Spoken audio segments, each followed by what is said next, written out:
Hey everybody, it's X, and welcome back to some more Magic Arena, and today we're going to be playing another premiere draft of Lost Caverns of Ixalan with an Alchemy card added to each pack. Without further ado, let's get into our Pack 1, Pick 1. Our Alchemy card out of this pack is okay. It's a nice little discard spell, but the rare is spectacular. Malcolm, a nice instant speed evasive threat that can also set up your card draw, drawing and discarding a card every turn, and if it somehow sticks around for 4 turns, Malcolm can start casting some spells for free.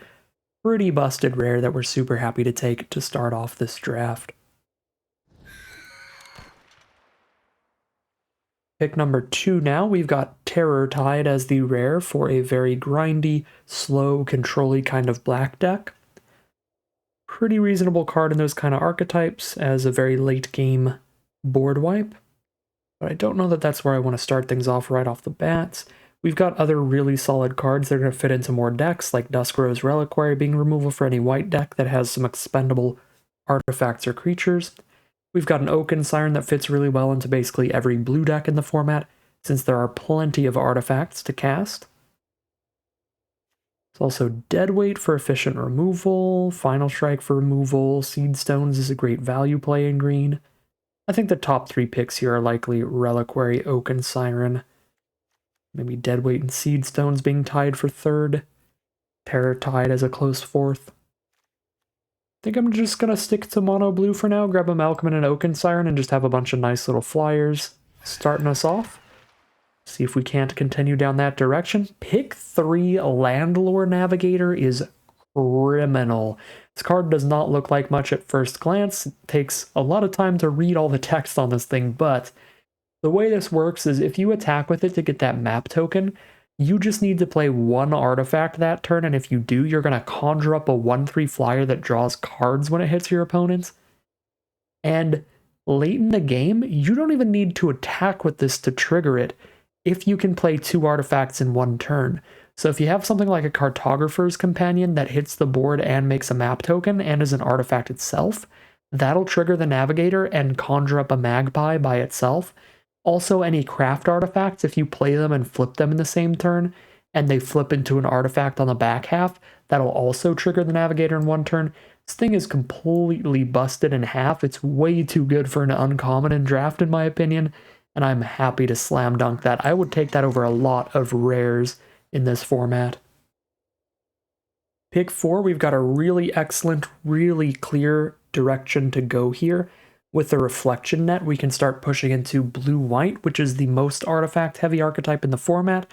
Blue-red is pretty equal. In blue-white, you're going to be playing a lot of craft artifacts that hit the board and then flip late game to be big scary threats.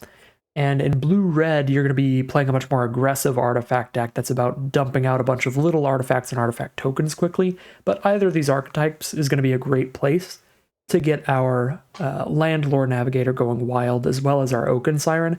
So I'm happy to take this Alchemy removal spell of the Reflection Net and start jumping into that blue-white archetype. Be pretty happy with that. Pack 1, Pick 5, now we've got an excellent white common, probably one of white's best commons, if not the number 1, and that is Oltec Cloud Guard. Flyers, just evasive threats, always play pretty well, and this is one that provides you with a gnome token to get an artifact hitting your board, or to craft with that artifact, or just to have a trump blocker. A lot of great uses for the gnome token that comes with your Cloud Guard. Pick 6, looks like blue-white artifacts is wide open, and we're incredibly happy to be here. Love having a Master's Guide Mural as the top end here. If we flood out, we get to flip this into the Master's Manufactory, which spits out a 4/4 every turn that we play an artifact, which is just beautiful. I like Oaken Siren a lot as well, but we'll have more opportunities to pick those up than we will to pick up the Master's Guide Mural style cards. So I'm going to take this here. I am also taking it over some removal spells, but these are kind of mediocre removal spells. The filler stuff that you put in your deck when you can't find the others. Pick number 7. Lord, am I happy to be in this color pair. There's still a Vanguard of the Rose, as well as a filler removal spell of Cosmium Blast if we want that. I'm going to grab that Vanguard of the Rose, 2-mana 3/1 that can give itself indestructibility by sacking like a map token or a treasure token or a gnome token or something. Gets into combat pretty dang well. Also threatens to block super disgustingly. Holds your opponent off pretty well. All right, another Vanguard? I almost have too many 2-mana creatures. Having 5 right off the bat means I don't want to take too many more that highly, but I guess if we get massively aggressive, we could just play all these. Brackish Blunder is also just pretty sweet interaction. Bounce something and maybe even get a map token, not a treasure token. Things are going really well to be in blue-white in this draft pod. Now there's a River Herald Scout, which I would say is generally just a solid 2-drop, solid value play. But it's weaker than every other 2-drop we have already, and we already have 5 of them. So I think it's less likely to make the cut than the significantly weaker Envoy of Okanekahau, just because we might want some 3-drop creatures to fill the deck out. So I'll take the Envoy there. I will happily take a pick 10 Dusk Rose Reliquary. That should be really good in this deck.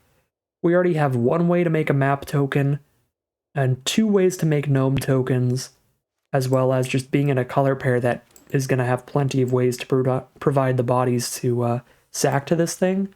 Pick 11 Miner's Guidewing, 1 mana, 1/1 Flying Vigilance. When it dies, target creature explores. Just solid value for such a cheap mana cost, and there's plenty of ways to make it even scarier. The primary one in blue-white would be with map tokens to give this +1/+1 by exploring onto it. Pick 12 Tinker's Tote, which is spectacular for the archetype. Gives us the sack fodder for vanguards. We can sack this to gain 3 life, and then we have the craft fodder in our graveyard for Master's Guide Mural. This is like the actual dream draft pod. I wish I was in a draft pod like this during the Arena Open Day 2 drafts. That would be the dream. No one wants to fight us over our colors, and we are already looking to be in an excellent position moving into Pack 2. Pack 2, pick 1, we have Inverted Iceberg for a very solid finisher, a 6 mana 6/6 that also provides us with some card draw early for 2 mana. Pretty dang happy to take that, but the Cogwork Wrestler is also an excellent card, being a little combat trick creature. Pretty good when you have a ton of 2 mana creatures, so Wrestler and Iceberg both looking excellent here. Kind of a hard choice between the two, because they are both miles above everything else in the pack for us, unless we want to try to splash Poetic Ingenuity. But this deck, with how open our colors are, is going to be absolutely phenomenal, even just as 2 colors, so I don't want to muddy up the mana base. I guess Sunborn at that point would be another potential splash. I'm going to go for the Iceberg here. Let's get some card advantage going with another 6-drop finisher. Pack 2, pick 2. Speaking of card advantage and finishers, Clay-Fired Bricks is a phenomenal card. 2 mana to gain 2 life and put a plains into your hand, so it's a 1-for-1 initially, drawing you a card when you play it. Then it's a huge, not really like a finisher, but like a really good value play, buffing your entire board and giving you 2 more 1/1s in the late game. More like a huge stabilizer in the late game. I like Clay-Fired Bricks a whole bunch. I like the Dusk Rose Reliquary too, but I think the Bricks is a little bit better in a vacuum, and based on how last pack went, we might just wheel the Dusk Rose Reliquary again anyway.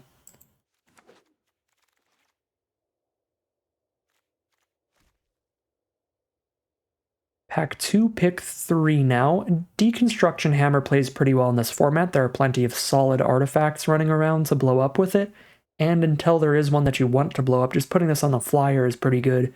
And we can absolutely do that with Miner's Guidewing, Oaken Siren, Malcolm, and Old Tech Cloud Guard in the deck. So let's take a Deconstruction Hammer here. Definitely the best on-color card. This rare is just for a Merfolk deck, which is not really a thing you can do in this format. I mean, my last deck that we drafted in Alchemy, our blue-green deck, was as close to a Merfolk deck as I think you can really get, and we had like 6 in the deck. So I still don't think that card would have been good in that deck. Pack 2, pick 4. Some very reasonable artifact creatures or the bounce spell for interaction, the Brackish Blunder. Actually, haven't been the most impressed by Nautilus without a lot of ways to like buff it up. I almost prefer the Sunscribe because I really like the scrying you can get going off of it. I don't know if either's going to make the cut though. 6 2-drops already? I mean, those are the only cards that might make the cut. I mean, I guess Brackish Blunder could. You know what? I've got so many solid 2-mana plays. I'm going to pick up the Brackish Blunder for interaction, just in case we don't get enough of that. Feels slightly more likely to make the cut than one of those more mediocre 2-mana creatures. Pick 5 doesn't really have anything for us. We have more than enough top end to not need the Archaeologist as a value play. Picking up an artifact when we play it. I think we're going to have enough 1 and 2 mana plays that we don't really want to run tap lands in the deck, even if they do help when we're flooding out. So there's really nothing here. We're not going to be self-milling enough to care about Sage of Days or Waterlogged Hulk. So I think it is literally nothing. So I'll speculate on the Hidden Cataract. And again, our 2-drops are just better than the Shipwreck thingamabob there. 2 mana 3/3. This Radiant Smite's a perfectly reasonable removal spell. I like Reflection Net and Duskrose Reliquary better, but if we don't find like another premium removal spell, we can run the Radiant Smite for clearing out a big creature, because we can always cycle it away early. If our opponent just doesn't seem like they're going to have any 4-power creatures on board, just draw something else. So it's got a good backup plan attached. Whirlpool if we need it. Gemguard can be like one real big threat later, which is fun. Yeah, I guess with Net, Smite, Duskrose Reliquary, and then more situational removal like Blunder and Deconstruction Hammer. Probably don't end up running the Whirlpool. We'll take the Gemguard. Don't think we'll end up running that either. Unlucky Drop here is only playable. Self-Reflection is just way too much mana generally. Put that Unlucky Drop in the side. Grab another Iron Paw Aspirant. Pretty good with our cheap little flyers. Yeah, play this, put a counter on a cheap flyer, and then sack it to a Duskrose Reliquary is a pretty good play pattern. And there's that second Duskrose Reliquary, so here we go. Pick 11 now. I'm just going to rare draft this Deeproot Pilgrimage. I have never been all that impressed by the Otaclan Levitator. It's fine, but it is tremendously filler. Grab a Sunscribe over a 3rd Aspirant, I think. Get some more artifacts in this deck with the Landlore Navigator. Get the highest rarity card there. This is already a full... This genuinely looks like an awesome deck to end up with at the end of the draft. Right, we have 22 cards in here, so I just need to put in one of the more filler cards, like an Unlucky Drop or something, and that's our 23 card deck, and I'd be like, all right, we ended up with a reasonable blue-white deck, I'm happy here. I'd be saying that after pack 3, and this is after pack 2.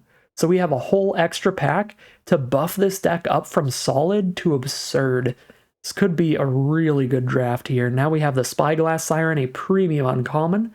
1 mana for 1/1 flyer that comes with a map token. Really good with our Deconstruction Hammer, Iron Paw Aspirant buffs, with our evasive threats in general, and pretty excellent again with that Landlore Navigator, getting another artifact on the board off this spell. Speaking of cards that are excellent, this alchemy card's sweet, the Wingbane Vantasaur, but we're not a green deck. I just wanted to give it a shout out because we are in an alchemy draft. I'm realizing that we're not playing any alchemy cards. Oh wait, no, we have 1 Reflection Net, but still. Gotta show off some of that new spice. That's the whole point in playing the alchemy drafts. Oh no. We're not gonna wheel any of these cards. I think I need to just take Zoetic Glyph here. Turning a map token into a 5/4 is insane. Turning an Oaken Siren or an Attentive Sunscribe into a 5/4 is also great. Turning a Tinker's Toad or a 1/1 Gnome token. This card is just nuts, and you can't get 2 for 1, because once they deal with it, you discover 3 and just get another card. So this is nuts, but there's also 3 premium commons for the deck. Waterwind Scout, Cogwork Wrestler, and Tinker's Toad would all be incredible in here. And there's an Alchemy rare that would work well in this deck, where we just spend X mana, seek an X mana artifact, and put it onto the battlefield. And if something that was cheaper than whatever X was gets put onto the battlefield, we get to put that Plunderers thing back in our hand and seek something else again. Oh, pack 3, pick 3 is a fight between Spyglass Siren and Landlore Navigator? No way. That's so sad. This deck would be mega busted, super stupid if I could have both these cards. I think strictly trying to win, Spyglass Siren's actually a little bit better because of the mana curve here. Like, I can run 3 1-drops easily, but if I take another 2-drop, I'm cutting something for it. But this is an alchemy draft, and we don't get to play these alchemy drafts as often, so I'm going to take the Landlore Navigator over the Spyglass Siren, so we can play with more of the alchemy cards. And I just realized, no, this deck does have a lot of Alchemy gas, because I totally forgot about that Landlore Navigator. So we have those and the Reflection Net. Plenty of Alchemy nonsense going on here. Now we can take a Ruin Lurker Bat or a Cogwork Wrestler. We've passed a lot of Cogwork Wrestlers and we've never gotten them back, which is kind of awkward, because now that we have double Landlore Navigator, we actually do want a really high artifact count, because that's pretty consistent, having 2 copies of that thing. This is really weird. I'd almost never do this, but with 2 Landlore Navigators and Zoetic Glyph to an extent, I actually think Cogwork Wrestler is going to hit more synergies for us and just be a better card than the 1-mana 1/1 Flying Lifelinker, which is still a really absurd card. It's just Cogwork Wrestler for this exact pile of cards is a bit better. We want some more artifacts here. Take a second Radiant Smite. I don't know if this will end up seeing play, but none of the other cards in the pack will. So we'll grab that. Pack 3, pick 6 doesn't see any playables here. I mean, Chart, of course, is fine card draw. 2 mana to draw 2 as long as you attacked, which is going to be easy for this deck with so many cheap creatures. Pick 7, grab another Iceberg for the top end. Pretty dang happy with that. It's another 6-drop finisher that also gives us a 2-mana artifact to play, so we have an artifact hitting the board for our Landlore Navigators. Wow! Oh my god, there's another Clayfired Bricks or a Reflection Net? I'm living in actual, factual, magical Christmas land. I guess I'm going to play with the Alchemy card again. I could see an argument for the Clayfired Bricks being better, but we don't get to play with these Alchemy cards much more. They're just going to be on for like 1 week. The drafts might be on more than 1 week, but I'm not going to play any more of these drafts a week from now because Khans of Tarkir is coming back, and I'm going to be drafting a ton of that once that hits. So there's just really 1 week to play drafts of this for me personally. I'll take a Puzzle Door here. It's a fine early game card draw spell that gives us an artifact engraved to craft. And this pack, we do get a Cogwork Wrestler back because this pack was so loaded with good stuff. I mean, it was so loaded with good stuff that there's a treasure map still in here too, which was a really good card in initial Ixalan, but actually playing off curve to be able to scry with that multiple turns in a row is a really slow start in this format that ends up being pretty dang aggressive. I mean, looking at the mana curves here, it's just really hard to fit in the extra 1 mana to scry each turn, to the point where that was like a pick 10 treasure map, which is insane.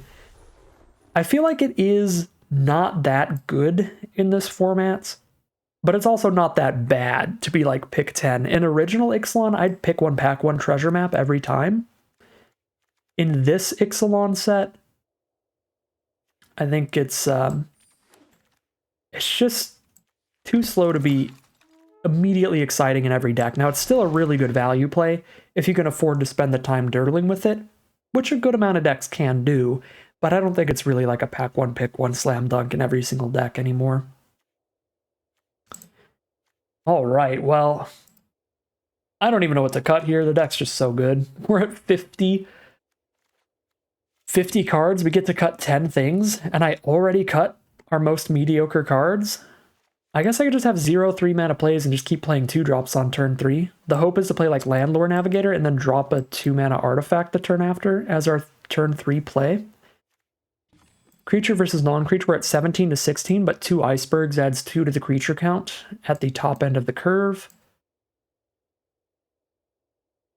I mean, our removal's so good, we might just cut the Reliquaries at this point. Cut the Reliquary Aspirant combo and don't worry about having to sack things for our removal spells. We just play actual Reflection Nets that kill anything no matter what. Clayfired Bricks is a great finisher. Guide Mural's a great finisher. We've got excellent finishers. Plenty of 1/2 mana cards to get so many permanents on the board that we can drop this 4/4 flyer pretty early as well. Although this is a 4/4 flyer with no added value, right? So if we just tap our entire board to play this thing, even if it is doing it pretty early, like tapping some other creatures, let's say it's like turn 3, if we're in actual Magical Christmas Land and we've played like a Siren into a Vanguard into turn 3, tap 3 mana, tap the Vanguard, or I guess tap 3 mana, tap the Siren and the map token to play this. It's pretty sweet until our opponent just spends 2 mana and casts Petrify, right? Then it didn't get any enter the battlefield value. Didn't do anything else. And we tapped ourselves out of dealing damage for the turn, so there's a legitimate cost to tapping non-land towards it, even if it does mean you're dumping it out pretty early. I don't know, it's on the chopping block. I don't think it's one of the earliest cards I'm going to end up cutting here, but it is a potential cut, I'll give it that much. Radiant Smites are a bit narrow. There's going to be some decks like ours where there's very few targets for this thing. Like we can kill our icebergs. If we were in a literal mirror match, we could kill our icebergs with this. That's about it right now. Unless we end up running the Guardian, then there's like 3 targets.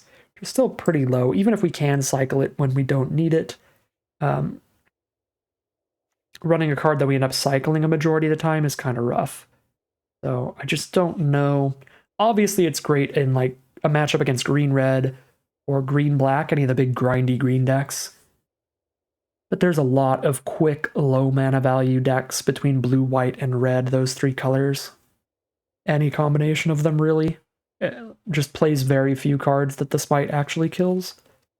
And I have enough spicier alchemy cards, I don't really feel bad about not running those ones, while we still can.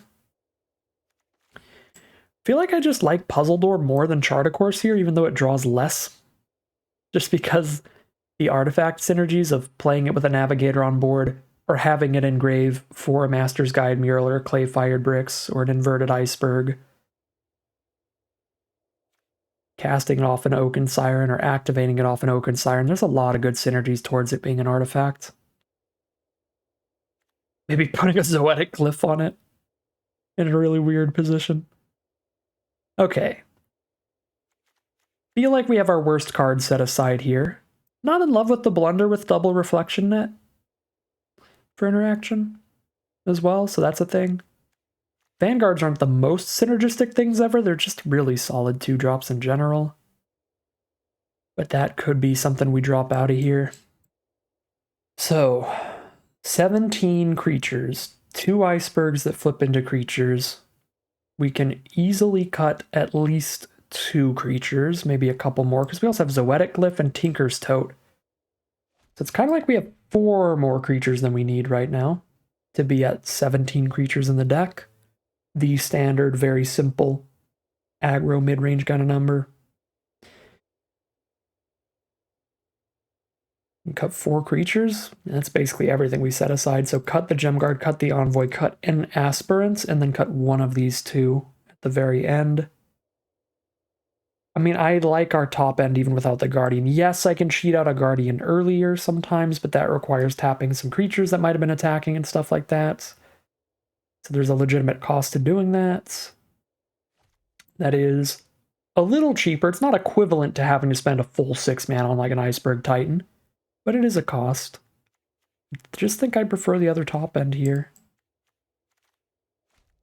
Although, I mean, there's so many 2-drops, I don't really love the Iron Paw Aspirant in here either, but I like how it works with the Reliquary if we keep any of those in. Although I have to cut 5 non-creatures. I'll probably cut 1 land in this deck. Yeah, we've got some high mana value stuff to do, but a Clay-Fired Bricks draws us an additional land, and if I don't hit the mana I need for my high mana value cards, look at all the stuff I can still do, right? I can still do the cheap halves of all of our high mana value cards to do something. So I think this is easily a 16 land deck, if not a 15 even. So let's just cut a land right now before I cut non-land cards. Let's cut the Chart a Course. 4 to go. We actually don't have a ton of map token production. We have 1 Spyglass Siren and 2 Landlord Navigators. I'm not actually in love with the Dusk Rose Reliquaries. But they can sacrifice like a Clay-Fired Bricks that's just sitting there if I don't have the mana to flip it. Or a Guide Mural that's just sitting there if I don't have the mana to flip it. Stuff like that. They can sack an Aspirant, obviously. But I cut down on those. Still think I would just prefer hard removal to the bounce of the Brackish Blunder. So I'll cut that Blunder. I'll go a little lower on creatures. I'll cut the Aspirant too. Let's meet in the middle here and play 1 Smite and 1 Reliquary and see how they end up playing out. Maybe one will end up looking like astronomically better than the other in the end. We'll see. All right, yeah. 12 creatures, but that is not counting 2 copies of Iceberg, for 14 creatures, a copy of Tinker's Tote for 15, and a Zoetic Glyph for 16. Now, when I use a Zoetic Glyph on a Cogwork Wrestler or an Oaken Siren, it won't feel like it really counted as a creature, but when I use it on a map token or a puzzle door or something, it will. And yeah, I mean, turning a 1/2 Cogwork Wrestler into a 5/4 does kind of feel like just casting an additional giant creature, because that 1/2 was probably not doing anything anyway, so I don't know, I think I can count this as not quite a creature, but close. Oh yeah, and Guide Mural absolutely counts as a creature. So even if you don't count Glyph as a creature, if you count Guide Mural as a creature, this is a 16 creature deck with a Glyph and a Clay-Fired Bricks that count as like half a creature, because kills a couple 1/1s really late in the game, a couple 2/2s because it gives them +1/+1, and Glyph is at worst buffing something up, but at best it's kind of like making a new creature. All right. I mean, this deck looks awesome. I mean, how does the mana look here? 14 blue spells, 13 white. That's really close on each. Pretty much equivalent. I think blue is slightly more important early and slightly heavier with one more blue spell than white spells, but not enough to change from a 50-50 split to a 9-7 of having two more blue sources than white sources. If anything, we could cut a plains and play 15 lands for something else. That would be, if anything, we do that. Put in another Duskrose Reliquary, or Radiant Smite, or an Aspirant or something. Some cheap little creature or piece of interaction. I think that'd be fine. I'm going to go for 16 lands still, though. I really like flipping these gigantic artifacts. So, I don't want to cut that low on lands. I'm just gonna call it a deck here. Alright, here's a look at the final deck list for today, and it's a really sweet one. We're on a blue-white craft deck showing off a lot of powerful alchemy cards. The main one in our deck is the Landlore Navigator. I think this is probably the strongest card in our deck, even with a rare like Malcolm being in here. Landlore Navigators are going to be able to produce a map token every time they attack, and at the beginning of our end step, if 2 or more artifacts enter the battlefield under our control, we're conjuring up a Thieving Magpie.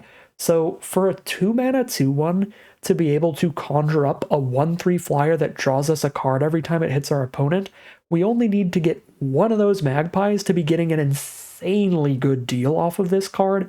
And if we can get it to trigger twice or even 3 times, we're going to completely run away with the game. And that's pretty easy to do. If we're in a good position where we can be attacking in with this, like if we've drawn our reflection nets or something to remove their turn 3 blocker for the Navigator, then we can get the Magpie just by playing a single artifact that turn, since this creates a map token to trigger its own ability.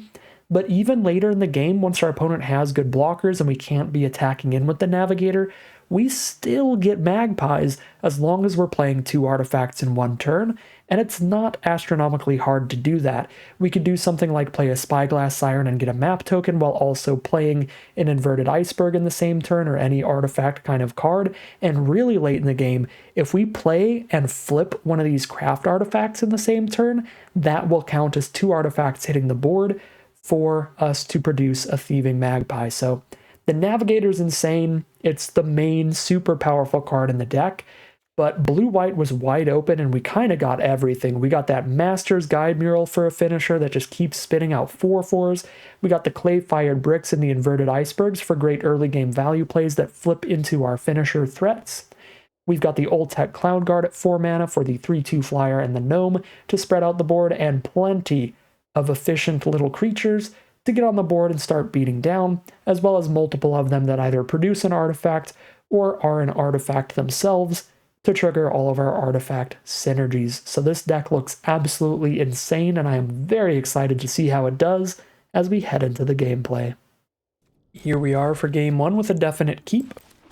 Some pretty basic Lost Caverns of Ixalan stuff going on here. We've got the Cogwork Wrestler into Zoetic Glyph, something that many people will have seen before, and we'll be seeing it again this game. And because we have that glyph in hand, we're just going to drop the Wrestler instantaneously to get a point of damage with it, and then just make it a 5/4 turn 3. We're not going to be able to get any value off the -2/-0 when we want it on the board. ready to attack on turn 3. So here we go. Our opponent's tapped out, so we know the glyph resolves, which means we can't possibly get 2-for-1, because once they kill our Cogwork Wrestler, we're going to discover off of the Zoetic glyph hitting the graveyard. The only way for the Zoetic glyph to play poorly for you is if they have instant speed removal in response to you trying to cast it in the first place. Because if they get it to fizzle off of the stack, then it will not trigger the Discover 3. So honestly, I could just spend removal on their one creature, but I would not be opposed to trading here, especially with a 5-mana 4/4 coming up as soon as I hit 1 more mana. And we've got a medium little threat to play, a little 1/1 Flying Vigilance, so I don't hate them just trading here, honestly. And I think I'm just going to let it happen. Save the removal for scarier cards. Ideally hoping to hit some kind of creature here, but any creature would be super fine. Clay-Fired Brick's not a creature, but it guarantees the land for the Master's Guide Mural, so I'll absolutely take it.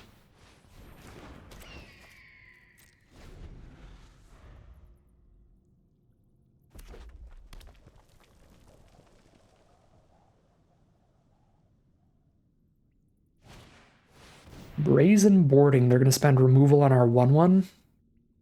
I mean, makes sense. This is one of the busted alchemy removal spells that's like a 3-for-1. So if the excess damage is 3, they get a Corsair Captain. Okay, that's not horrible for me, actually. So they kill my creature and they conjure up a 2/2 that buffs all their pirates. That's fine. I think the worst case scenario for you is when they use this on your 2-drop or your your 2 toughness creature, your 3 toughness creature. If they get the Staunch Crewmate and draw a card off this, and it's a 3-for-1, that's horrible. And if they get the Spyglass Siren, that's also pretty bad. But I actually think the 3-drop, I don't really care. Like, I could exile my own Guidewing with Reflection Net if I cared a lot about them not getting that thing. But instead, I think I'll just exile that thing.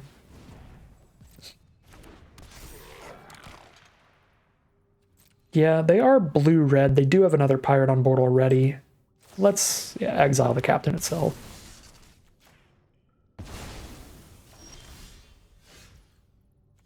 And then I've got a better card to duplicate. If I want to later. Turn something into a Corsair Captain. I guess I only have like 4 pirates in here, something like that. I've got the Oaken Siren and the 2 Mythic Uncommons. Speaking of Mythics. That's a regular rare, but basically a Mythic rare in terms of power level. Happy to have the Dusk Rose Reliquary for that thing.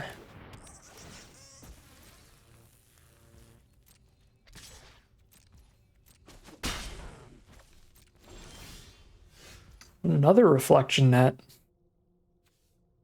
Pretty exciting. That better than Dusk Rose Reliquary right now? Yeah, I guess I don't have anything I really want to sacrifice to Dusk Rose Reliquary yet. Let's do this. Don't like that I'm using my instant speed removal right now, but I don't really want to like cast a Wrestler just to sack it to a Reliquary to do that instead.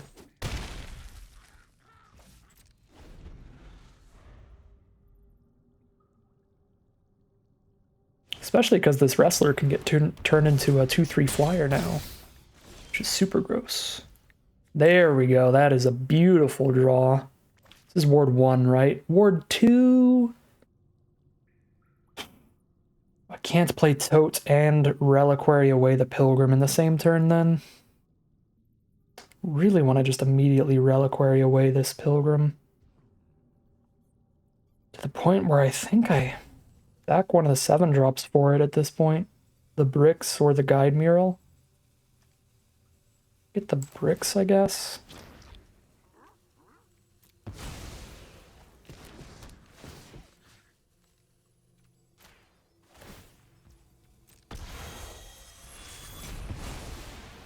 Got a Cogwork Wrestler on blocks. These are sorcery speed, right? Yes, sorcery speed to make one of my creatures a little better. Spyglass Siren. Speaking of really nice creatures, we got one of those too. Thing is awesome. Compass Gnome, not so much. Just if you need the fixing. They are picking up a cave here. That's surprising. Oh, I guess they do get to explore it immediately to their hand. Yeah, that's a nice little combo. So that they can get it out, get the tap land out of the way so that they can discover next turn. That is pretty nice. Smart play from our opponents. Play around the Cogwork Wrestler, don't attack with the Compass Gnome. But I can still stop damage with it and then turn it into a 2/3 flyer to attack with this turn, which is definitely the play. Yep.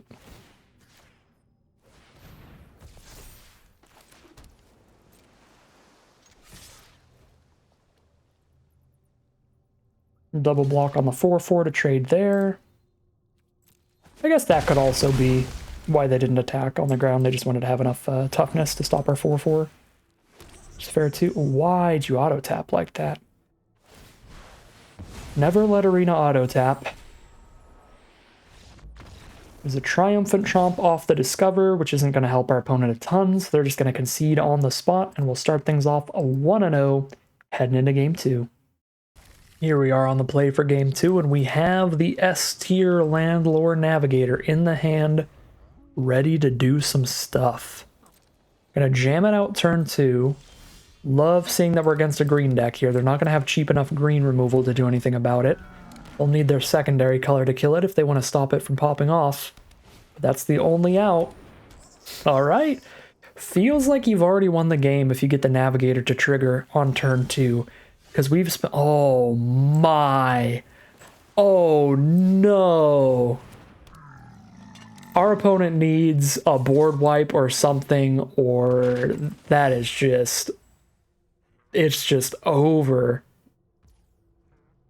We've spent 2 mana on 2 different cards that have given us a 2/1 and a 1/3 flyer that draws us cards when it hits our opponent. And we got a map token.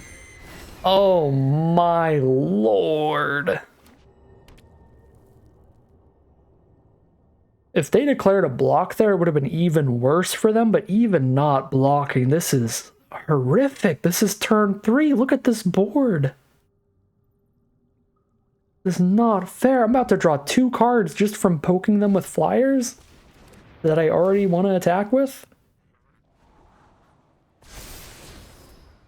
This is so dumb.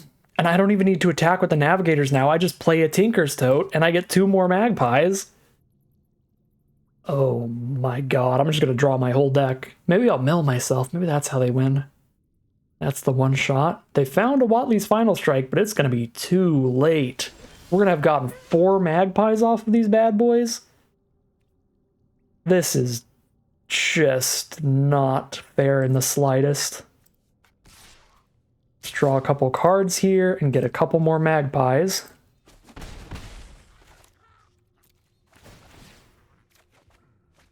Find a Radiant Smite, find a Master's Guide Mural. Surprisingly no land, but I don't think we're that worried about it here. Oh my god. Yeah. Yeah, that's probably the correct play from our opponent there. Alchemy drafts are wild. You ever want to see some high power level cards showing up in your regular drafts? These Alchemy uncommons are borderline mythics. That was brutal. And we are 2-0 heading into game 3. Here we are for game 3. This is pretty unfortunate. It's a definite mulligan here. 4 white spells in all islands.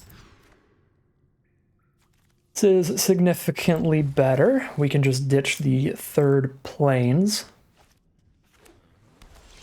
Playing against the blue deck. Got great interaction here, if nothing else. Double reflection net.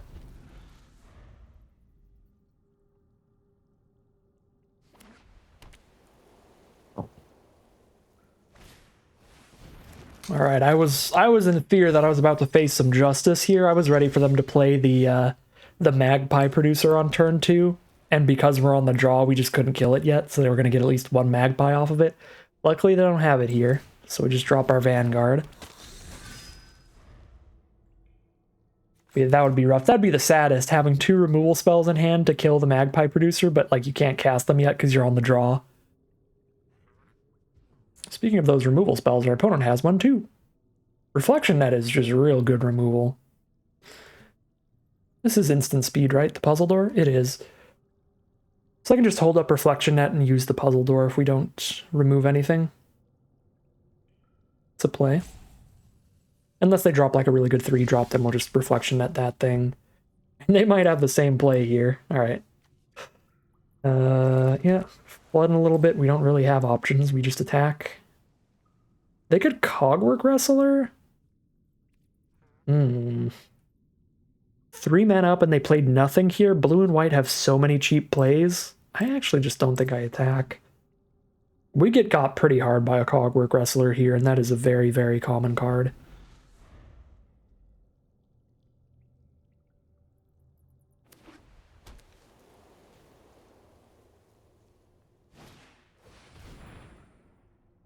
No shot that's sticking around.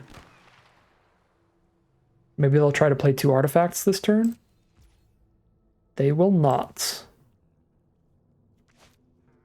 I'm gonna just jam this out in the end step, right?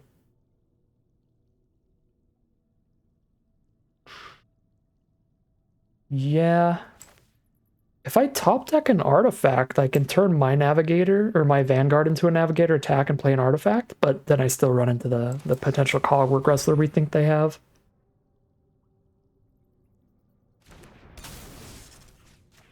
Alright, get rid of that mythic uncommon, and now we can turn whatever we want into a Landlore Navigator, which is kind of a massive deal. So the game plan is probably on turn 5 to turn something into a Landlore Navigator and hold up a Reflection Net alongside it. So we attack in, get a map token, and whatever's blocking the Navigator to kill it, we Reflection Net that card to keep the Navigator on board and get the Magpie. And then just take over the game from there. Feels like a pretty solid game plan. So I'm just holding up a Reflection Net here, so I just crack the puzzle door right now. I think that's fine.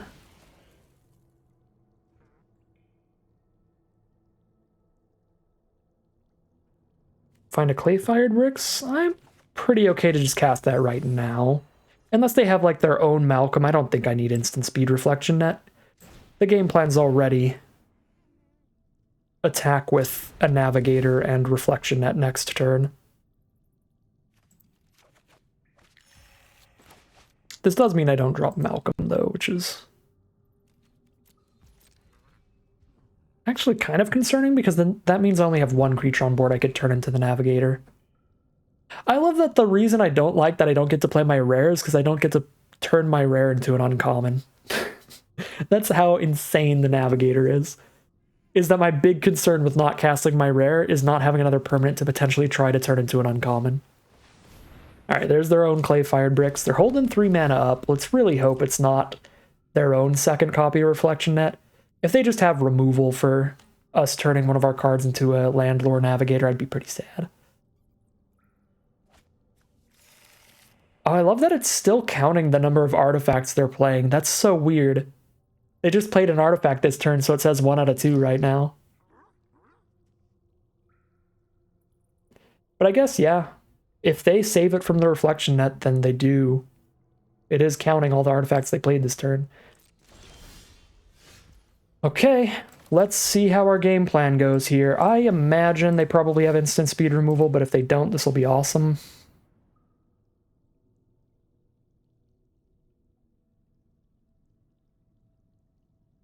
They just have a Cogwork Wrestler they're trying to use or something. This should be spectacular.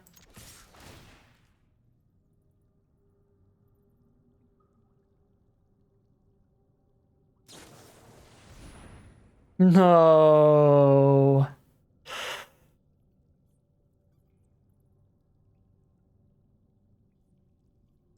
Well, I get my map token, which is not nothing.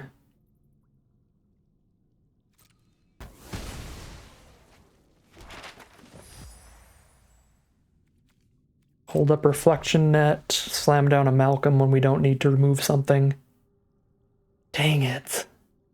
It was not Cogwork Wrestler, it was the uncommon destroy a tapped creature removal spell. Now I just wish I was attacking with Vanguard earlier. Get rid of that Saw Blades. Alright, Flippin' Iceberg is a-okay. I could Reflection Net this thing, but I don't get to turn any of my cards into a copy of the Iceberg Titan because the exiled card is going to be the inverted Iceberg, so Reflection Net doesn't work against it for stealing it. I think I'm just going to drop Malcolm. And we'll hold off on dealing with it. If I hit absolutely nothing here, like I have so far, then we'll just Reflection Net it when it goes for an attack next turn. They're about to flip their clay-fired bricks, which is going to be gross. They do get to do it a turn before us since they are on the play. Let's do this pre-attack to see if we get an extra power. Certainly do not. Draw a card, discard a card. Discard this plains, so we don't reveal any information. Find an Oaken Siren. Not a bad one. All.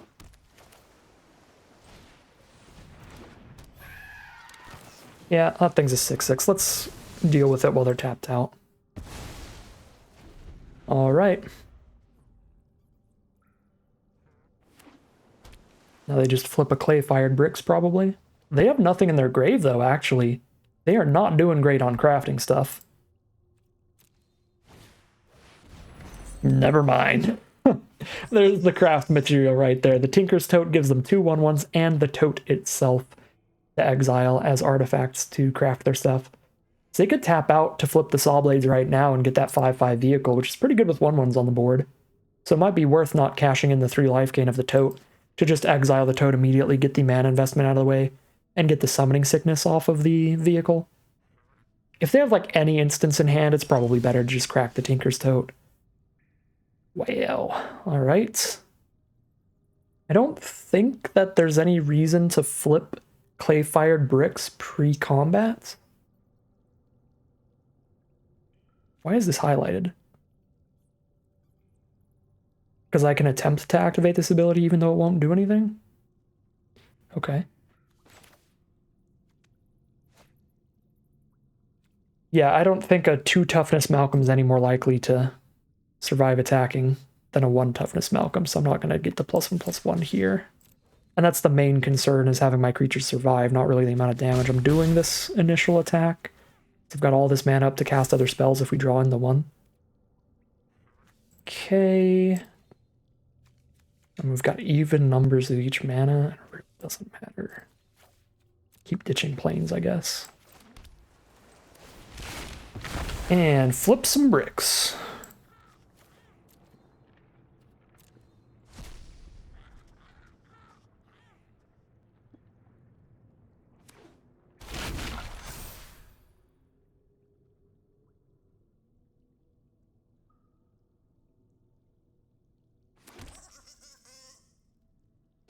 Yeah, I think it was fine to deal 2 less points of damage to be more flexible in what we could play, because if Malcolm drew us into anything good,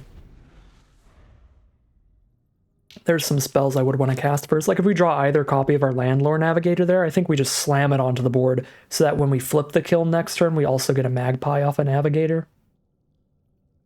Definitely some draws that we would rather cast than flipping the clay-fired bricks. Voltec Cloud Guard, that's a very solid draw. They are starting to take a significant amount of damage in the sky now that we have flipped our bricks.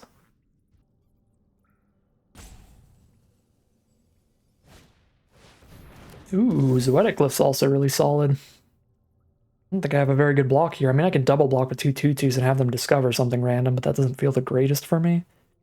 Might just take the damage, honestly, for now, rather than lose all my ground troops and have them still cast a spell. Yeah, let's take the damage for right now. I've got no way to spit an artifact out, so... Can't do anything with Malcolm. Malcolm just trades in... Excuse me, just trades into the Cloud Guard. so I don't get to draw and discard again.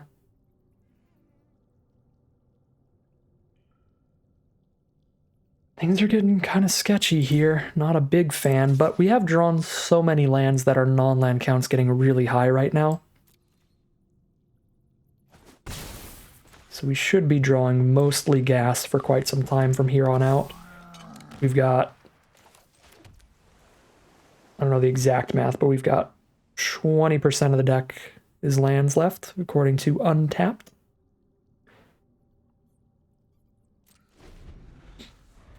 So let's see, what are the numbers? 1, 2, 3, 4.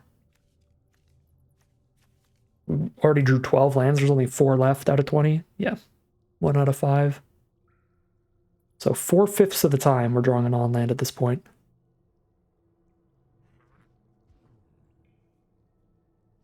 Although each non-land that we draw ups the odds of drawing a land again.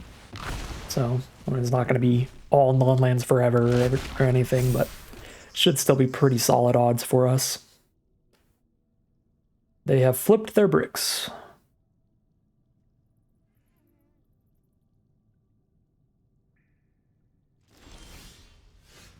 Sunscribe's an okay draw.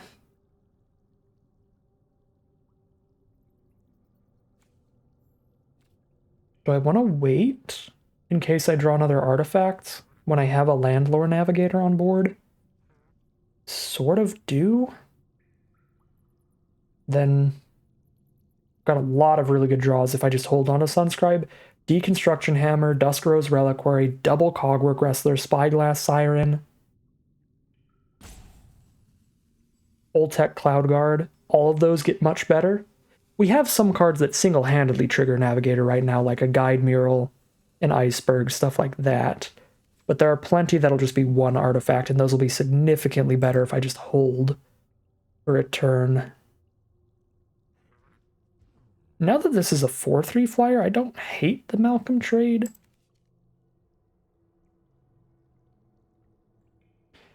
And it is possible our opponent lets us draw and discard the card here, because it's possible that they consider that their crackback's really good, a 4/3 against a 2/3 flyer. They jam in for more damage than we're dealing. So I'm going to declare this attack. I think our opponent should just block and trade, and I think it's fine if they do. But this gives them the opportunity to maybe misplay and let us hit them, and then we're really happy with that scenario. Like, it's a scenario where if they block, it's a reasonable trade. If they don't block, we're very happy. So our worst case scenario there is fine, and our best case scenario is excellent. I think it's worth that little gamble. But there's also like potential cards in their hand that they could have that would make them really want to do the trade there. As it just being like the objectively right play for them. Kind of wishing I traded for this glyph earlier since they had the kiln to flip to get to buff the whole board. No more gas, Trout of course to draw to. Hopefully our opponent hits a nice juicy land clump as we did earlier.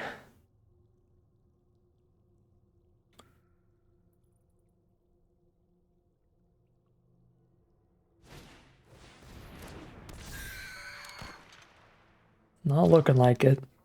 They probably have another land to play this turn, but that would still just be their 8th land that they've drawn compared to our 12th. All right. Well, this turn is much better. Unfortunately, we have no way to kill their navigator, so they are potentially like playing and flipping an iceberg or something, which would be really bad for us. All right, this is going to be a real good turn. I'm very happy with this.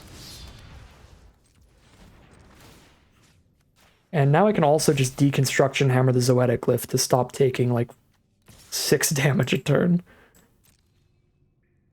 The one issue with doing that is it does maybe... I guess there's 2 issues. One is that it might discover another artifact to help trigger the Navigator, and the other is that then I'm not attacking into their Oaken Siren anymore. Maybe just blowing up their Oaken Siren's nice. When we're about to craft a Magpie, If we can clear the skies for Magpie to keep drawing us cards, that will be excellent. Although I don't know if the sky's going to be clear, because again, they might trigger their own navigator.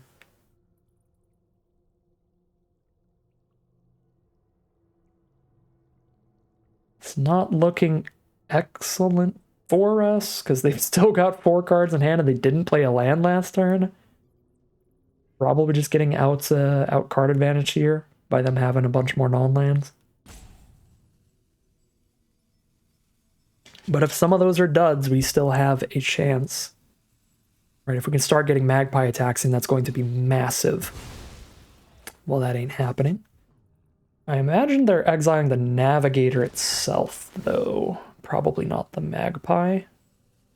Yeah, so we're not going to get more Magpies, but we do still have the 1. Now it's really easy for them to trigger the Landlore Navigator because they had a 1-mana artifact to cast. So that's pretty gross. Petrify on the Oaken Siren. Really not what I wanted to see.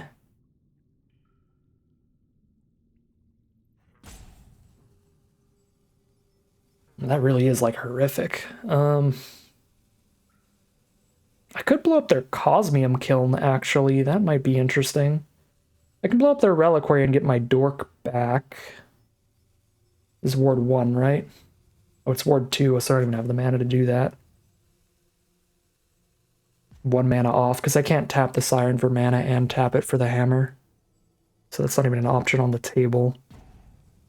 I might actually kill the Kiln.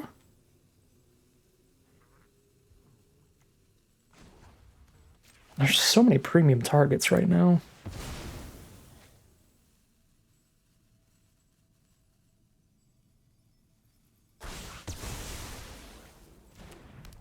Please no artifact. Fingers crossed. Please be out of gas. They just double spelled here. Still have 2 cards in hand.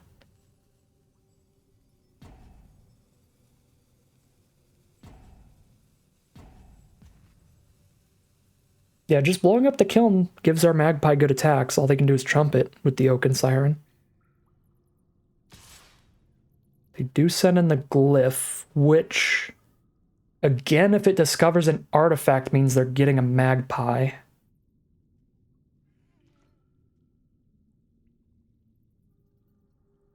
I can't just take this damage forever, but I really don't want to risk them getting a Magpie.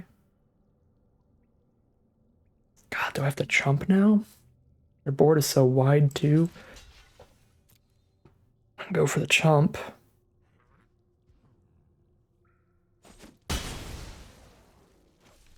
Our options are just bad.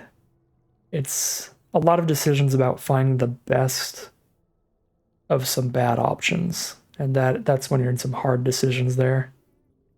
Because everything that we do just looks really bad. And it's like, which looks the least bad?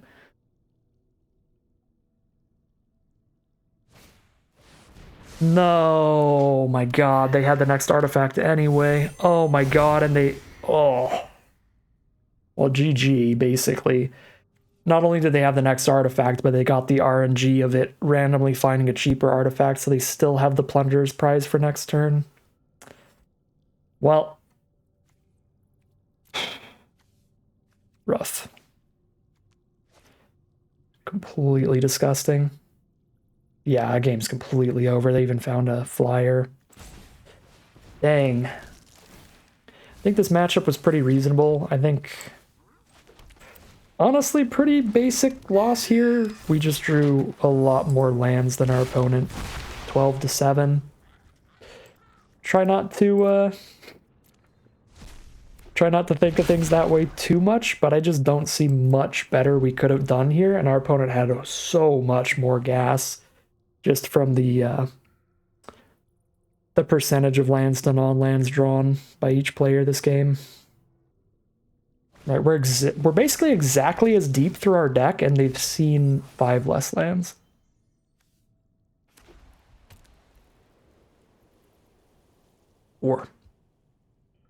And that Iceberg is an artifact on the board. They can flip it to trigger the Navigator, or they can cast the Plunderer's Prize to trigger the Navigator. Alright, they're casting the Plunderer's Prize then. If they're casting a Radiant Smite, they don't have the mana to flip the Iceberg. Send in the Zoetic Glyph. I guess there's the smallest chance in the world that we can mill them out. Again, if we just keep hitting non-lands here and hit all gas from here on out. Which is still 27% lands in the deck at this point, so it's still pretty high odds of hitting mostly non-lands.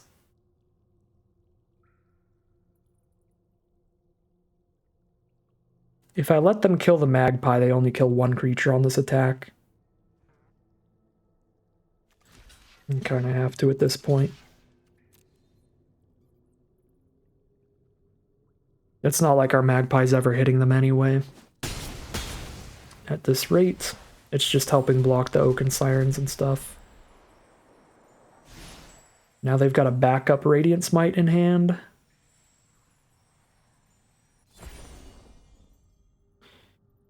It's not actually a horrible discover for them. We've got some cards that can absolutely kill. But it is significantly weaker than just like hitting another creature right now. So I don't hate that. It's not the worst random number generation for us. Oh, they've got double Sirens, so they could still just flip the Iceberg Titan.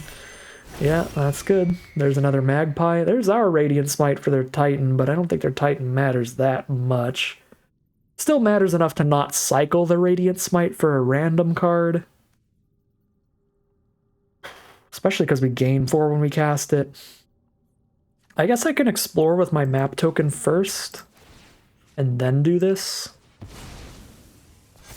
Because if the top card's really good, we can draw into it here. It's an inverted iceberg.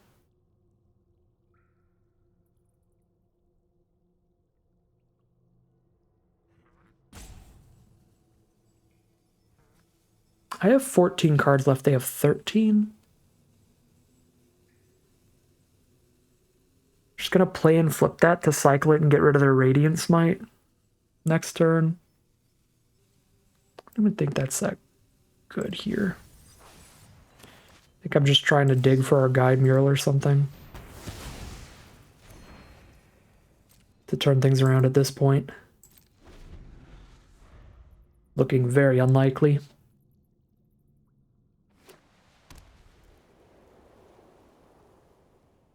They're finding their land clump, but this thing is potentially every artifact in their deck if they just keep spending a ton of mana on X.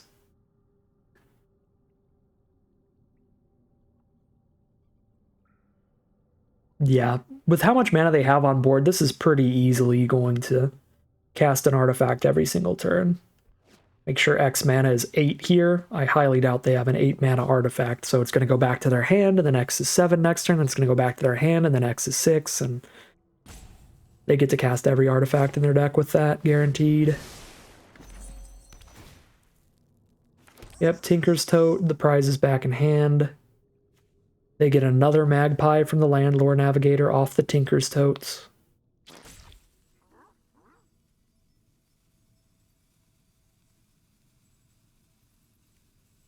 I don't remember what I took over this thing. But that thing has been wild for our opponent. Although it is really only good in positions like this. Like, I feel like it probably doesn't play very well early game when you do X's 2 or X's 3. So it's pretty bad in your early hand, because the early game in this format, you really do need to play to the board. But it's an excellent card for the top end of your curve, just guaranteeing you have action every single turn for the rest of the game. There's like slight risk to it where it doesn't do much early, but yeah, it's just completely saving our opponent from their mana flood here. Just making sure they still have action every turn. So gross.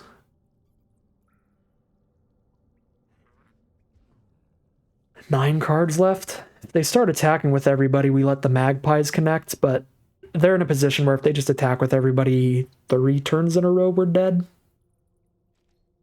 Because I only have 3 blockers. So I block 3 out of like 10 creatures. 3 out of 11, 12 if they attack with Navigator. Yeah, we're so dead. They just hit the all attack button a couple times. So dead. Only shot is that they somehow mill out, but that's not happening at this point.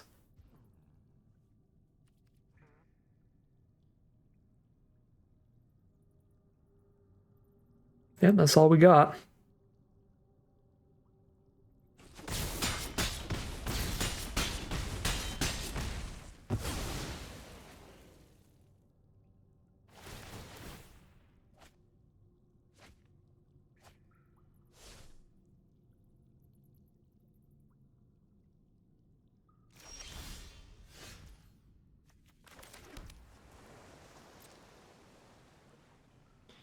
Let's stop 2 creatures from hitting us. It's kind of like we have 5 blockers, take 4 damage. 6 damage if they attack with Navigator. That gives us another turn. If they do not have Instants in there. They're down to 5 cards. They can attack with the Magpies even when they have 0 cards left in their deck, because if they deal lethal combat damage to me, the Magpies won't trigger until after I'm dead anyway, so they'll be able to attack with the Magpies the next 2 turns in a row, so it doesn't really matter.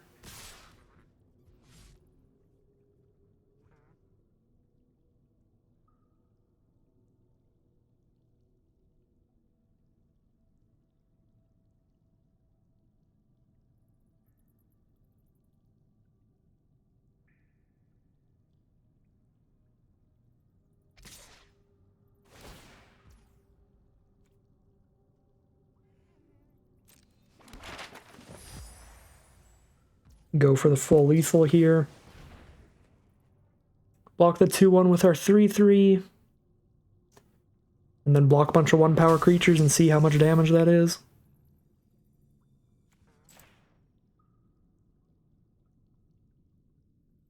I guess we have a 2/3 Cogwork Wrestler too, so block the 2/1 with anything but our 2/2.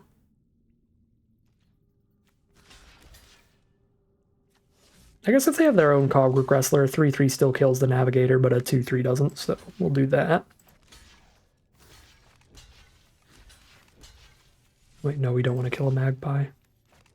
Because maybe our opponent doesn't know that they can still attack with the Magpies next turn. Go to 2 life on board.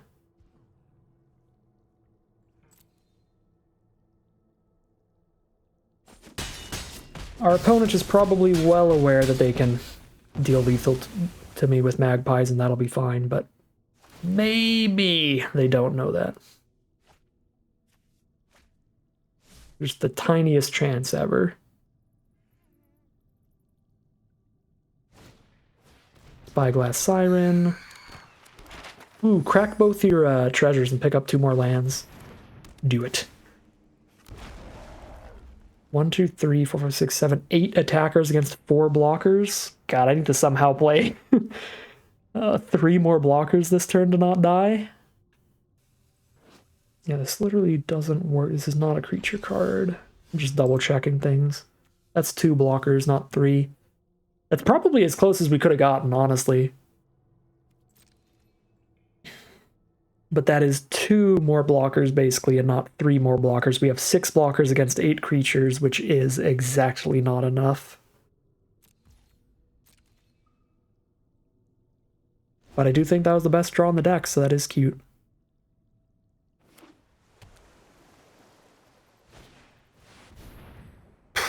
All right, so we needed 4 blockers to survive.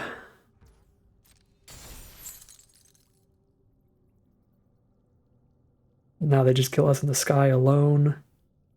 I guess that's the problem too, right? I would have needed a lot of those blockers to be in the sky.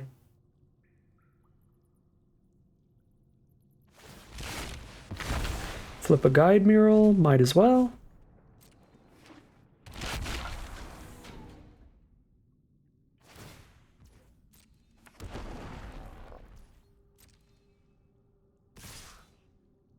Send in the team. As you do. Extra mega lethal.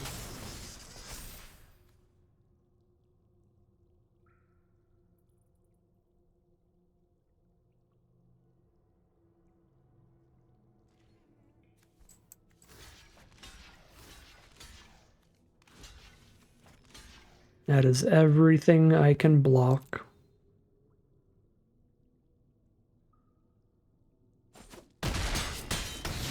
That is 2 and 1. Little taste of our own medicine there against that magpie producer. Pretty sad game there. We got rid of their first one, but they did hit the second one at an opportune time.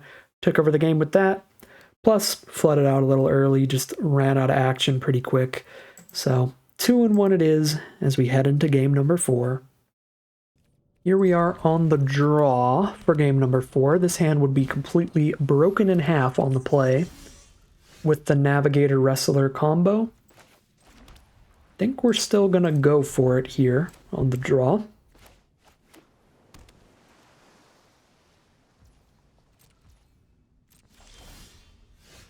Blue-white deck, they could absolutely have removal for the Navigator, and I would cry a lot. But let's hope they don't. The main thing they could have is the stuff that destroys it for attacking. Ew. Shoot, that's really bad. Turn 2 Malcolm here. Got the Guidewing to trade into it, so they'll have to do something about the Guidewing. I guess if I get a Magpie on board, Malcolm is useless, right? We get a 1/3 flyer, and what is Malcolm going to do about it? If I can get a Navigator trigger, I think we're actually still just winning here. Oh no. 2 mana 3/3 is like the only thing that actually stops Navigator here? Oh my god, yeah. It would have to be a 3-power creature. Ideally one with more than 2 toughness, and that's exactly what it is. Shipwreck Sentry, not usually the greatest, but it's completely filthy here. It's like perfectly aligned against this play. That is genuinely devastating. I guess we just play a Guidewing then. This one Shipwreck Sentry completely changes the course of this game, because with a smaller creature there where we can shut off its power and get the Navigator attack going, getting the Magpie trigger off Navigator would be back-breaking here. Wow, now they just get to stun the Guidewing too? God. Still no way I'm attacking with Navigator, and I'm not going to be able to play 2 artifacts next turn, because I'm not going to have the mana to play Wrestler and Cloud Guard. So next turn we're going to play Cloud Guard. Then we're just trying to get to 5 mana for Guide Mural now, ideally. Although Reflection Net sure is an option. This is a terrible idea, but I'm doing it anyway. Single block it, please.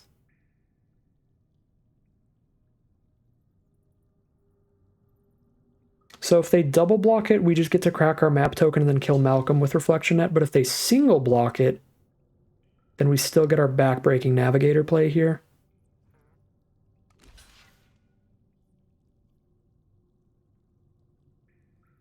Alright, you got it, opponent.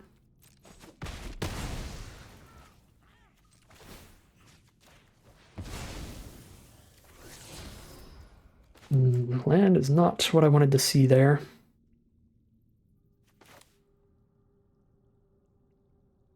Rip the Malcolm out of here while they're tapped out.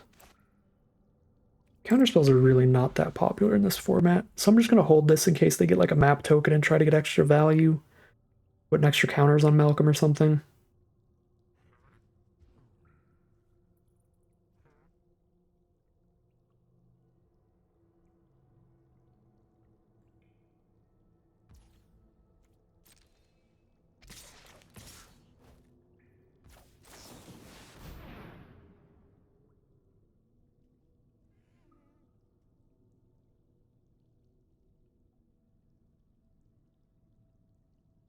There's no hexproof tricks.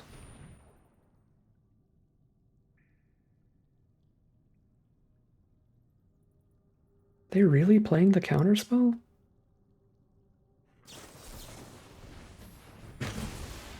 It's immensely frustrating. My play last turn was definitely wrong. I thought it would be cool if we could get it to pop off, so I took a very gambly line. That was actually just absurd that they had Confounding Riddle in their blue-white deck. There's so many more heavily played cards that it's better to hold the net up for and cast during their turn versus like the one rarely played counterspell. The 4 mana blue counterspell is just like never played. This one's pretty rare. Well, things are lining up pretty frustratingly bad, but we're still way ahead in cards somehow. I generally don't know how I still have 4 cards, but they only have 2 in hand. I guess because they have a Shipwreck Sentry and a Market Gnome not doing anything right now. It's probably what it is. Yeah, they have 3 more cards on board, so we have more cards in hand. I see. I see. Okay. We're still in a really good position to stabilize because our spells are so much more impactful when you count Market Gnome and Shipwreck Sentry right now. So I'm feeling solid. I think I just want to make sure I have actual Planet Earth, which you auto-tap out of the blue source. They just want to cycle a Radiant Smite that badly, I guess.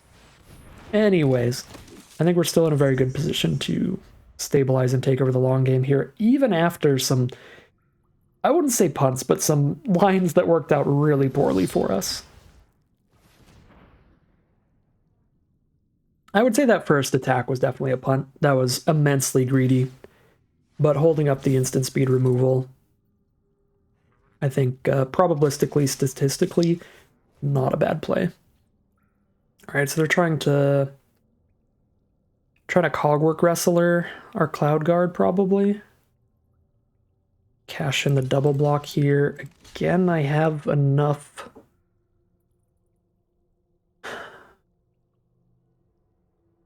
I mean, if this block doesn't work out for me, then I kind of just lose.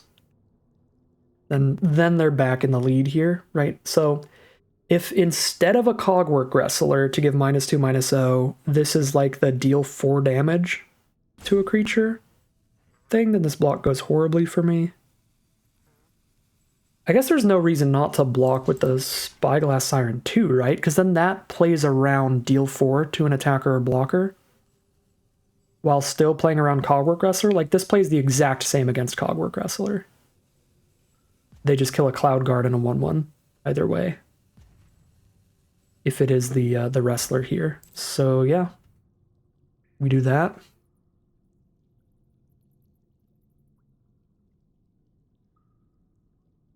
The problem with this is now, if they have Cogwork Wrestler or Cosmium Blast, they can just not cast it and just kill 2 of our cards.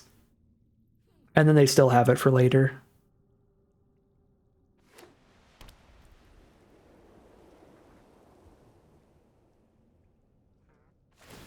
A deconstruction. I just realized how annoying that deconstruction hammer is. Because our biggest tool to stabilize here was going to be playing a 4/4 this turn, but now they just kill it with deconstruction hammer. Yeah, that does really kind of suck. I'm going to hold on to Radiant Smite in case they put the hammer on one of the 3/3s for more damage. Let's do the Puzzle Door because we know they can just kill our 4/4. If we Guide Mural right now. Let's see what Puzzle Door finds us. Ooh.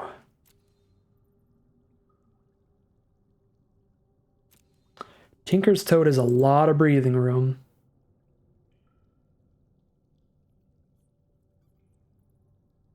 Just feel like Malcolm's enough better to take that.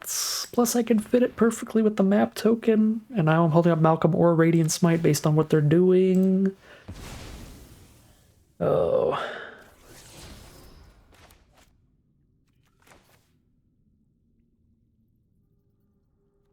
We hold the land for the Malcolm. Although getting closer to flipping Guide Mural is some amount of value. That would be 6 out of the 7 mana. Then I just need to play 1 land on a future turn. Yeah, I'm actually going to drop that out.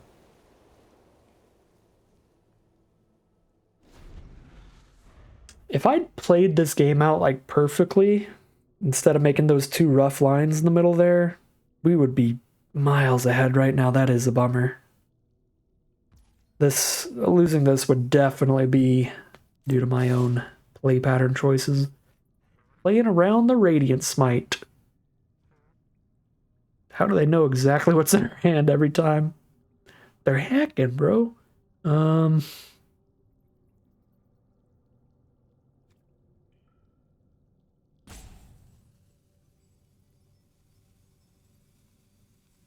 Jump with the 1/1 here, drop a Malcolm. Seems reasonable. Were they the starting player? They were, so we do gain life off Radiant Smite too if we end up casting it.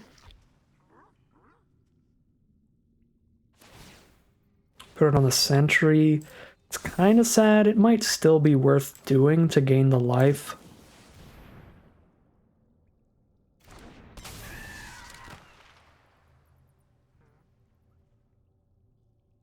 No shot, it's instant speed removal in the end step. Don't look at me like that. Don't do it to me. Okay. Ooh. I like that a lot. Oh my god, do I like that. So they probably end up blowing up the bricks with the Sentry and then the Guide Mural sticks around. Actually, I'm going to cast both this turn because I've got the mana for both. So they blow up whatever they want. Guess that's draw a card, discard a card before I do anything else. No, it is! Don't touch Malcolm. Don't touch him. You can look, but you can't touch. Don't do it. Are they +1/+3 flying combat trick? And my suffering, let me know what it is. If it's the +1/+3 flying combat trick and they played around the Radiant Smite, that was genius. Okay, I can discard the land because Bricks is going to hit the land that I need for Guide Mural anyway.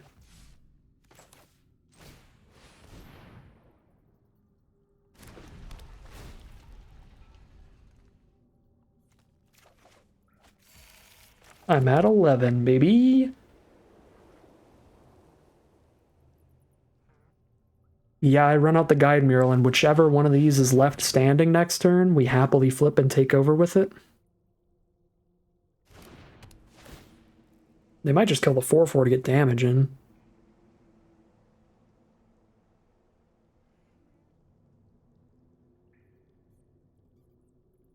Yeah, I'm happy with whatever is left standing here.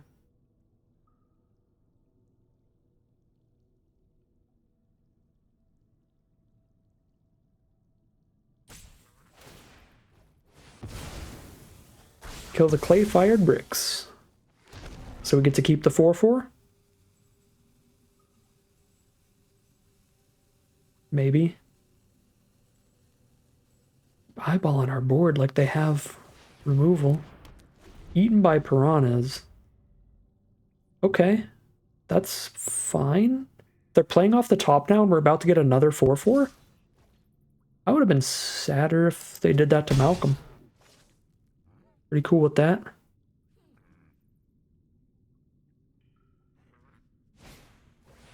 Guardian of the Great Door. Now we get to be really happy that we kept this.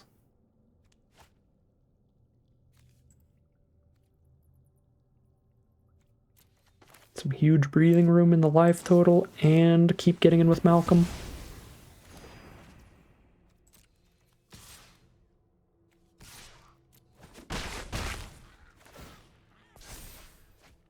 Ooh. I don't even want to do that on any of this stuff right now, but I like having it. If this could exile a non-land permanent period, maybe it'd be worth it to hit the Eaten by Piranhas, but I actually don't have a great sacrificial fodder here for it. Ooh! I'm not playing 2 artifacts this turn, though, so it's not even that nuts compared to just making a 4/4.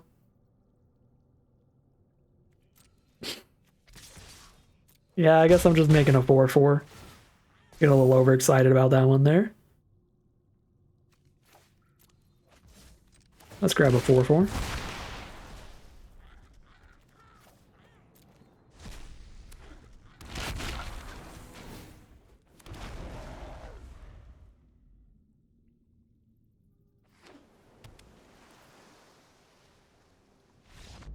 All right, well, I'm not gonna lie, I don't think we deserved that win. I think we were definitely playing worse than our opponent. Our opponent made a lot of really, really smart lines, and we played some pretty loose, rough lines there. Really just 2 turns where it was particularly bad. I think everything else we did was reasonable. Yeah, there were 2 turns of pretty rough lines from us, and there were many turns of very smart plays from our opponent. So, just the player who played the best did not win this, but I think just the card quality we got out of this draft pod really carried us here. Like, so many of our cards were just such great 2-for-1 value this game that we really just dragged out a victory from a game that probably should have been a loss due to some early punts. Look, I'll call them punts at this point. It's been long enough now. I can hate on past Gauntlet. Yeah, I mean, I'll take it. Just being carried by the quality of the insane cards in this deck. We are 3-1 now, heading into game number 5. Here we are for game 5 with one of our slowest hands yet, but it's got some great value and it's got the right colors of mana, which is both.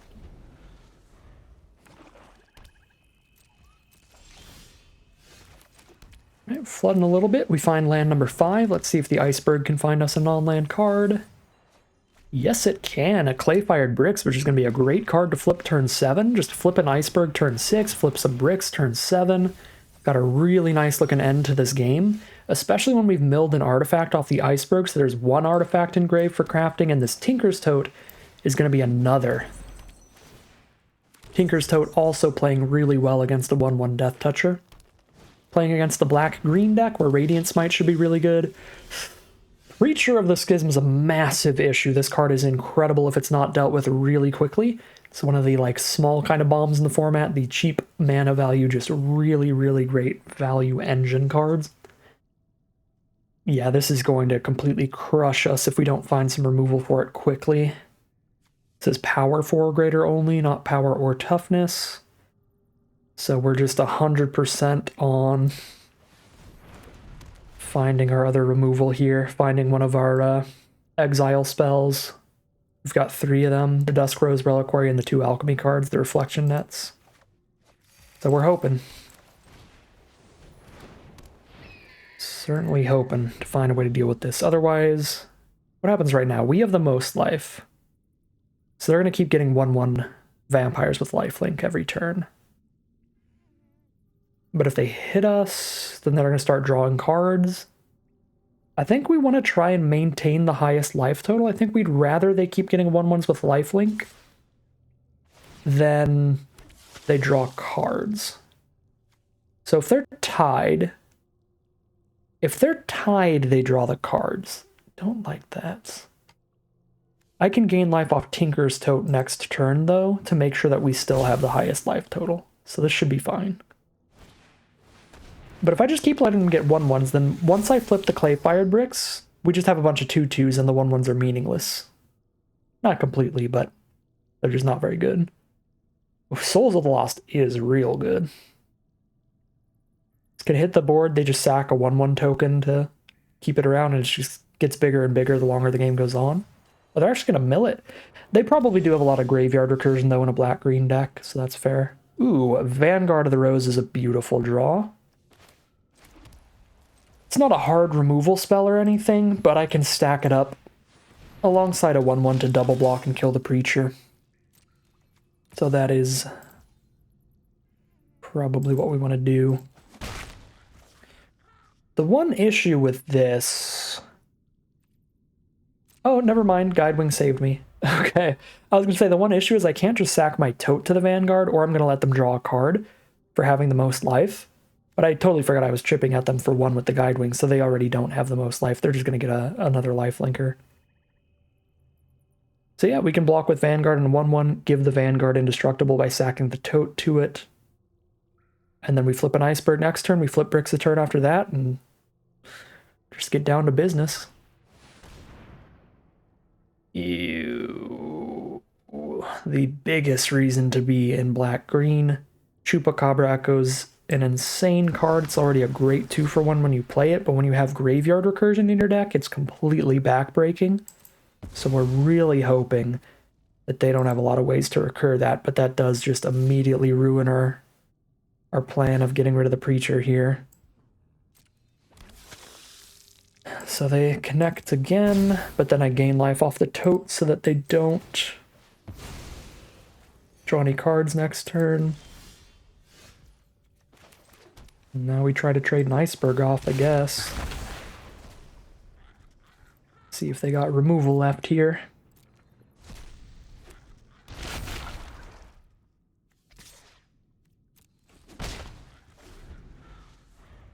Our deck theoretically has a decent matchup against this kind of deck, since our removal is mostly exile. It's the 3 different really good exile removal spells. If we find any of those to deal with their big threats, they won't be recurring them because they'll be exiled. But we just haven't found our exile removal. There are only 3 copies, so it's not like mega guaranteed, but finding one like 16 cards in is pretty likely. So cross those fingers we find it the next few turns.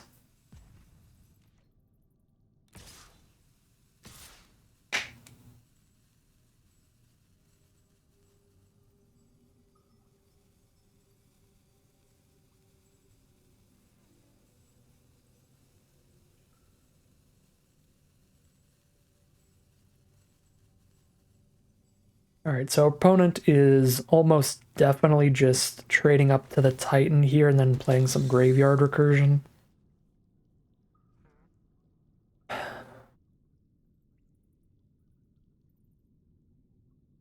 don't even know if it's right to block at all. If I don't, I'm down to 16. Really don't want to kill the Chupacabra Echo. If I like block the Preacher and double block the Chupacabra Echo with 2 1/1s, kill them both, and then they cast the mill 2, return 2 creatures from grave to hand, that's just game over right there.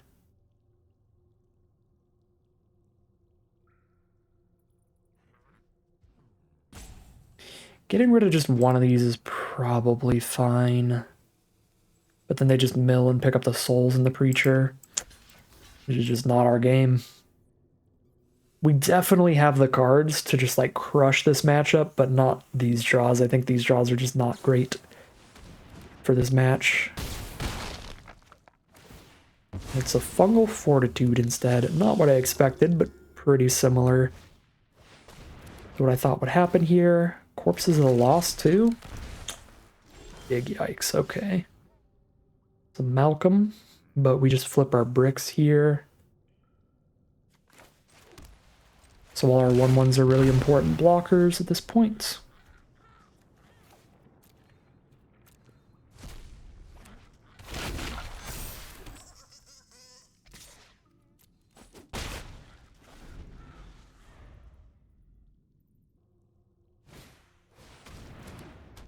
Corpses of the Lost again to get another hasty skeleton. And if a permanent goes to their graveyard, they can put it back to their hand again. They can just keep doing that.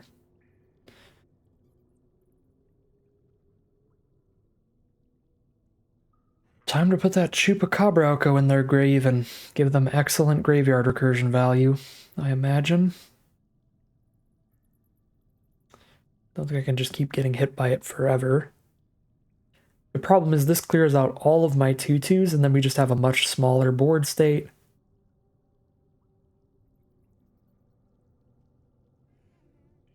Our opponent just goes to town.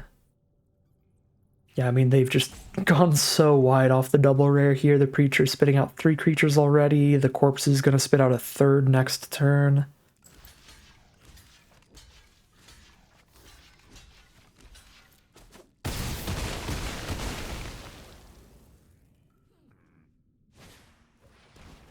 Sure.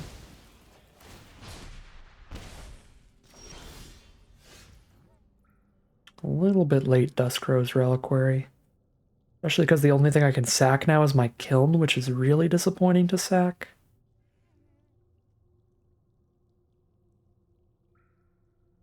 Did I just cycle the Radiant Smite at this point? I don't think I do in this matchup, right? Because there's any recursion and they're going to slam down a 7/8.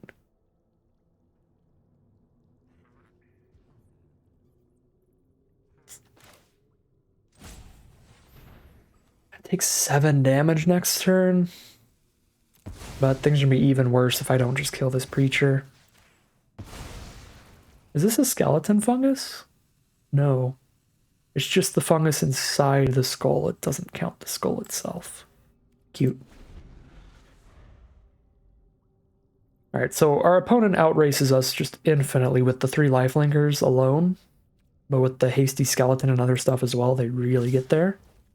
Oh, no hasty skeleton, so they're gonna play bigger stuff this turn instead.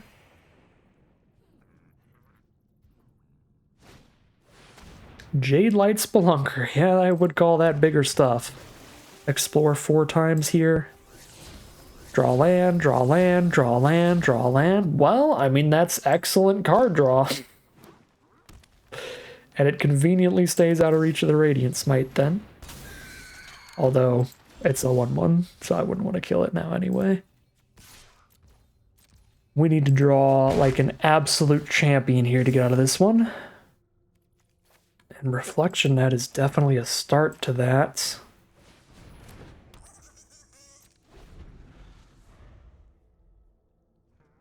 Because the Sunscribe on board already blocks any of the 1/1s from doing anything. Ooh. I'm about to yoink some gods.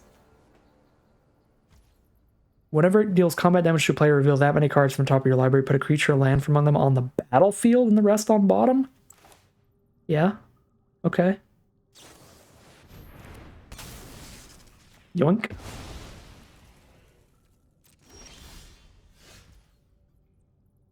It's got trample too, right? It's got trample.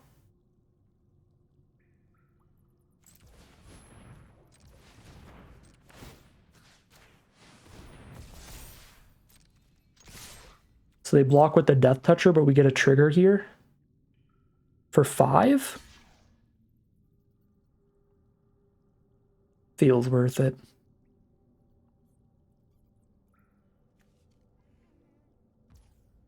Digging 5 cards deep for a creature or land.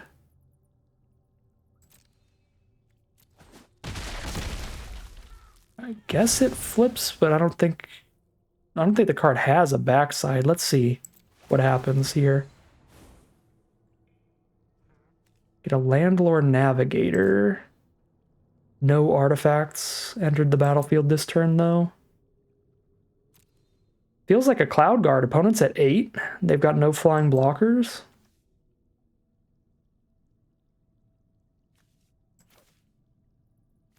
I can get the land too. I can get both. Okay. Draw a card, discard a card. Okay, yeah, nothing happens. Where's my Sunscribe? Yeah, it just stays in grave. Fair enough. Since it doesn't have a back half. Okay. I mean, they do have 3 lifelinkers, so we're not super guaranteed to try to jam it out in the sky, but now we have a chance.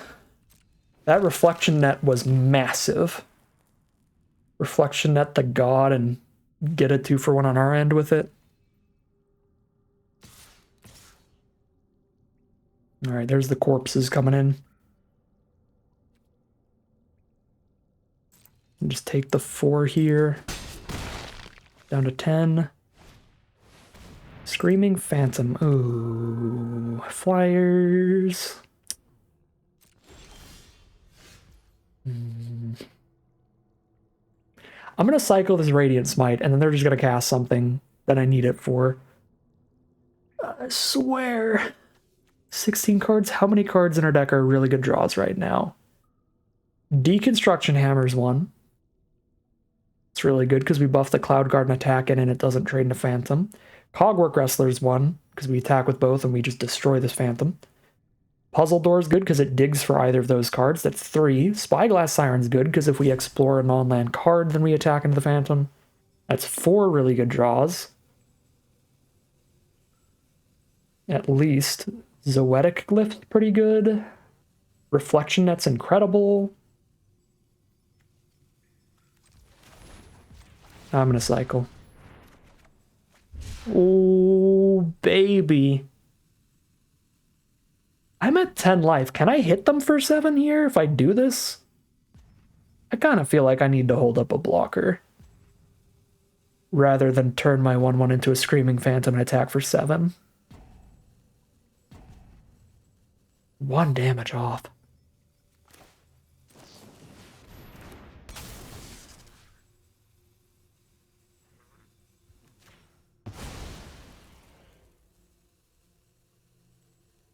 I think I hit for 5, draw a card, discard a card, and see what we get.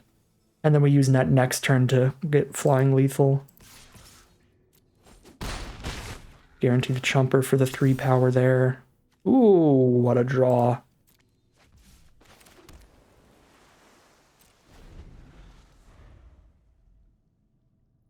Our opponent can still definitely have outs here. There are some mega bombs available in their archetype. Like destroy all creatures on board, reanimate all creatures in grave, the bringer of the last gift. It would be a very sad ending for us, but it would also be hilarious, so I'd take it. Terror Tide would work too. Everything gets minus a million, minus a million. There's another chance, so they did have it. And it is actually incredible here, as I was saying, in any deck with that Chupacabra Echo. That's their best play. Is to run out the Chupacabra Echo here afterwards. Oh, wow. They also milled this Legion Reconsecrator, which is a really good card too. Reanimating something when it dies with power toughness 1 or less. But they're going to take the really beefy Souls of the Lost, as well as the Chupacabra Echo. So they can cast both here. They kill the Cloud Guard, I imagine. They're going to kill Malcolm, because I could cast something for free next turn. But also because it digs with the card draw. Yeah, that probably is better, even at 3 life, for them to do. So if I shut off one of their lifelinkers here, they're at 5, and then I just turn one of my creatures into a flyer and they're dead. So that's the plan. They go to 5. And then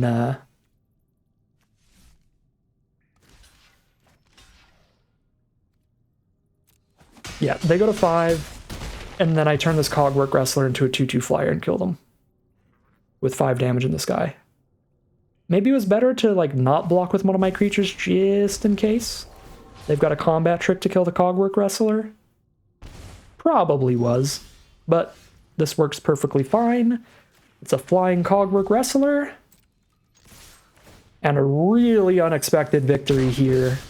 I absolutely did not think we were getting anywhere that game, but I listed the 3 best draws in the deck, the 3 exile spells, and we hit all 3 of them. So that really got us there. Just ask and you shall receive. The gods of random number generation very much in our favor for that one, hitting the best draws in our entire deck.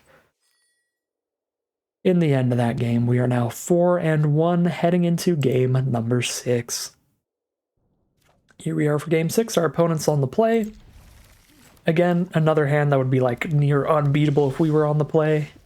Getting that Navigator attacking while they still have 2 lands on the board total would just be nuts. But it still looks pretty good on the draw here. Nothing from our opponent, but there are red decks. They can probably blow up the Navigator. There's not much I can do about it. I guess I can go for a Glyph instead of a Navigator and just really wait on that card. Still feel like it's significantly better the earlier you play it, because then it's more likely to be able to attack in without dying. Right, like they play any creature and then I just reflection at the creature and get a Magpie and steamroll. So if they play a creature instead of a removal spell, what on earth? Really? I mean, I guess we can pretend they just abraded my Landlore Navigator. But I'm not going to pretend it's not frustrating to get got by 1 damage to each creature being main decked. That'll get us. Alright, well, they played a great target for reflection net. I would love to have a copy of Captain Storm in this deck. And now I do. Once I hit a creature. Compass Gnome. Set up the top card. Oh my god, their sleeves are beautiful. I didn't even know they had Fibblethip sleeves like this. That's awesome.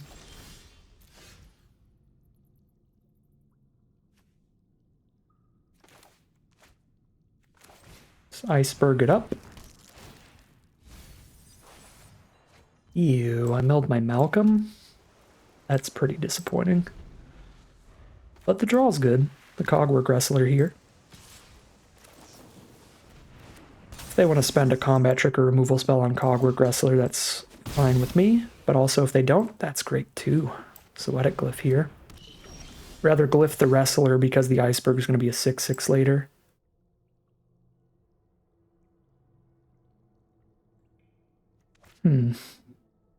I guess I could glyph the iceberg and make the Cogwork Wrestler a Captain Storm. But I only have one more artifact to play right now, so I think I'm just saving that Captain Storm for later. Let's just save our Captain Storm for later. I think that's fine.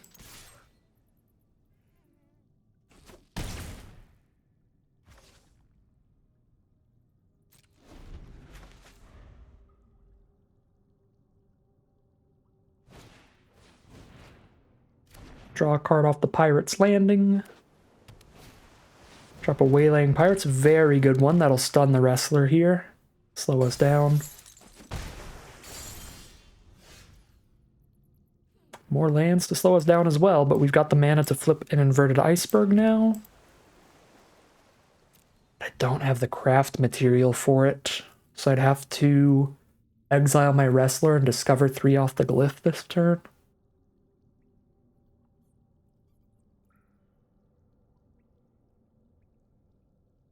Because I discover 3 when the Wrestler dies, I don't think that's a horrible play.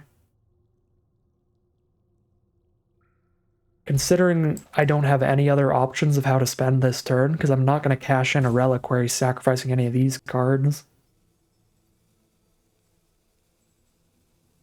And the glyph cares about the glyph itself being put into the grave, not the Wrestler, not the card it's attached to it, so it will trigger the Discover 3 if we do flip the iceberg. Take like 7 if I just pass for now. But then I'm not casting anything next turn either. I'm just attacking with the Wrestler and that's it. This is weird, but I think I just do it.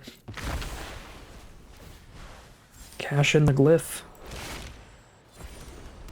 It's a good discover.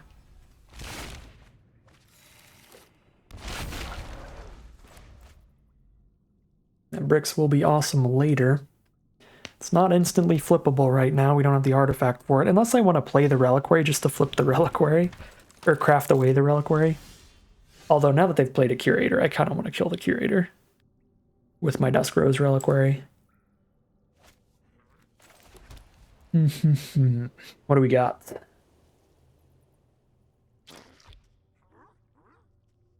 What do we got?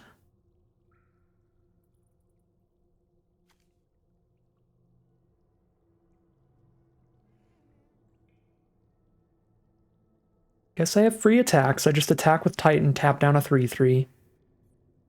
They have 2 Discover lands on board, the Cataract and the Volcano, so I'm just definitely Dusk Rosing the Curator.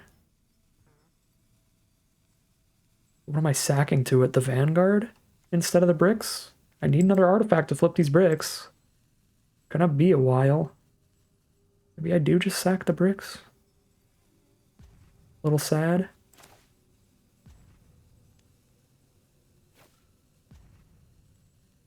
I'm still gonna sack the Vanguard. This might be unreasonable.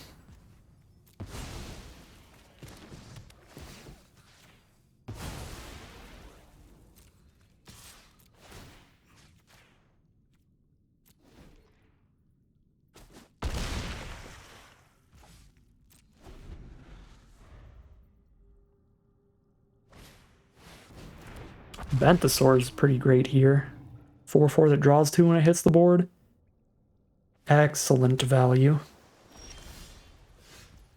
And Plains is pretty terrible here. If I want to attack with the Iceberg Titan, I mean, they're down to 9, so I do want to attack with the Iceberg Titan. But I was going to say, if I want to attack in with it, I have to tap one of their creatures now so I don't get the Vigilance swing. They're going to go to 3. Old stuff.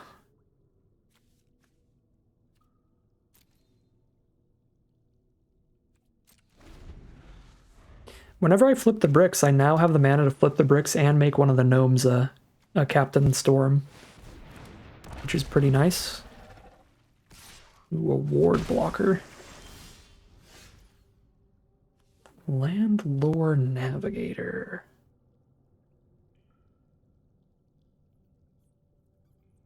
That makes flipping the bricks incredible.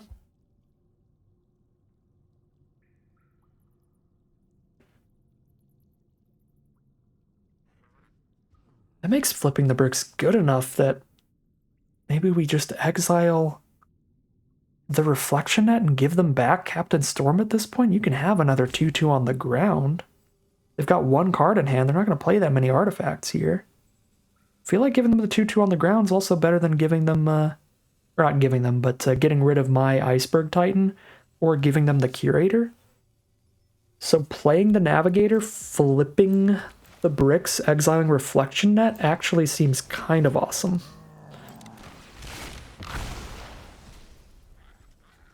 You can have Captain Storm back now.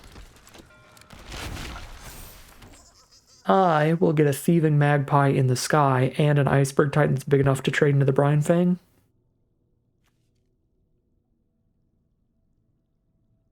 Although I don't even think I attack with it here. I just use it to clear a path for the Magpie if they end up playing a flyer. Save it so we have its attack trigger next turn to tap down a flying creature. Atali's Favor. Discover something random. Oh no, we gave them back the Captain Storm right before they discovered their second copy. That has got to be astronomically disappointing. Some really bad luck for our opponent.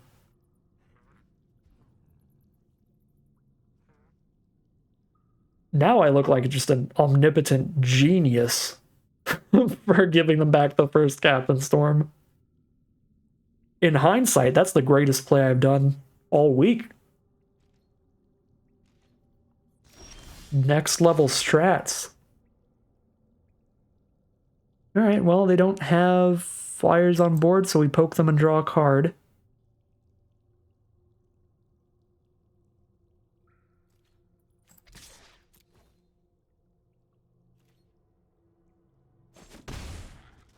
They're down to 1. And pass from there.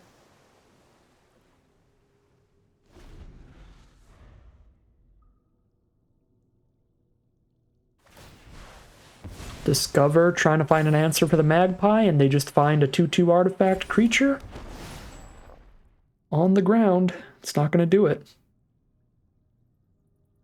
Buff up the Captain Storm.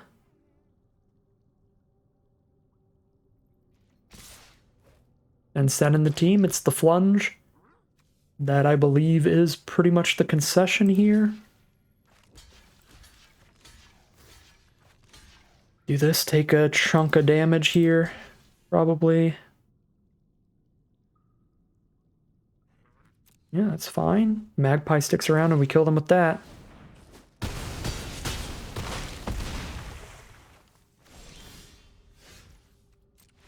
That is game. We are now, what, like 5-1? I have to take another check here. These alchemy drafts have been going long, so I do forget. Yeah, 5-1 here. Couple hours into the recording session again. All right. In the money yet again, no matter what. Awesome space to be heading into game number 7. Here we are for game 7 with a pretty slow hand, but again, it's got both of our colors and some great value. Excellent late game. Iceberg Titan into Master's Manufactory turn 6, turn 7. And now we've drawn a great curve. A Miner's Guidewing turn 1, and then the Tinker's Tote on turn 3 for some creatures on board. Now it doesn't even feel that slow. There's a treasure map to start things off from our opponent, and if they don't have removal for Navigator, we've drawn our mythic rare, our turn 2 Landlore Navigator, where if they don't deal with it, now even if they get some blockers set up for it, we can just Tinker's Tote and trigger it anyway. And if they don't get blockers set up, we can just play the Iceberg and save the Tinker's Tote for a turn where they will be able to block the Navigator. This could be completely game-ending here. Let's see, I'm gonna, with a reflection net as the draw, actually, like, perfect here.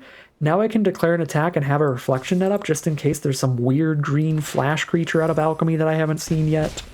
There is not, so we drop the iceberg and get a magpie off the navigator. Ridiculous way to start this off. We spent 2 mana for a 2/1 that gave us a map token and a thieving magpie at the same time.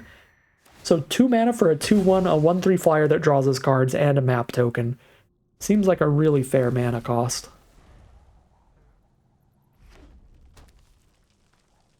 Our opponent is on red, green, and white, and they do have the chomp for the navigator, but it has already done an astronomical amount of work for the 2 mana. Getting a 4 mana creature out of it, alongside a map token.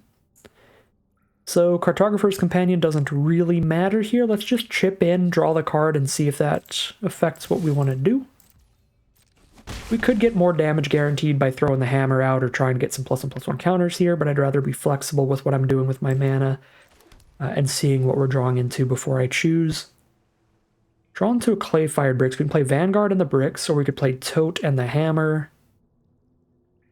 Probably our best lines here.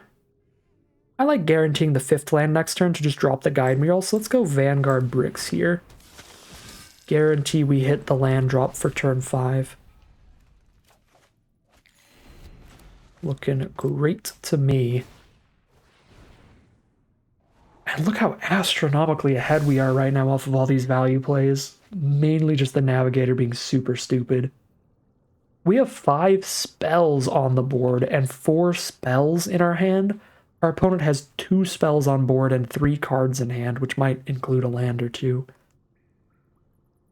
This is really gross.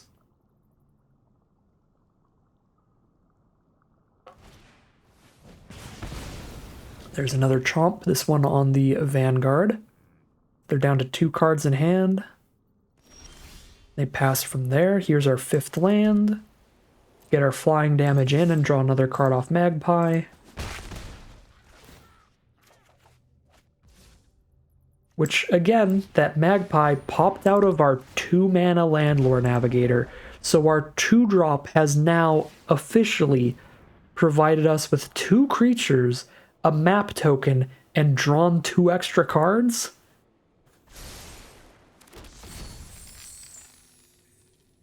I can't get over how stupid some of the Alchemy uncommons are.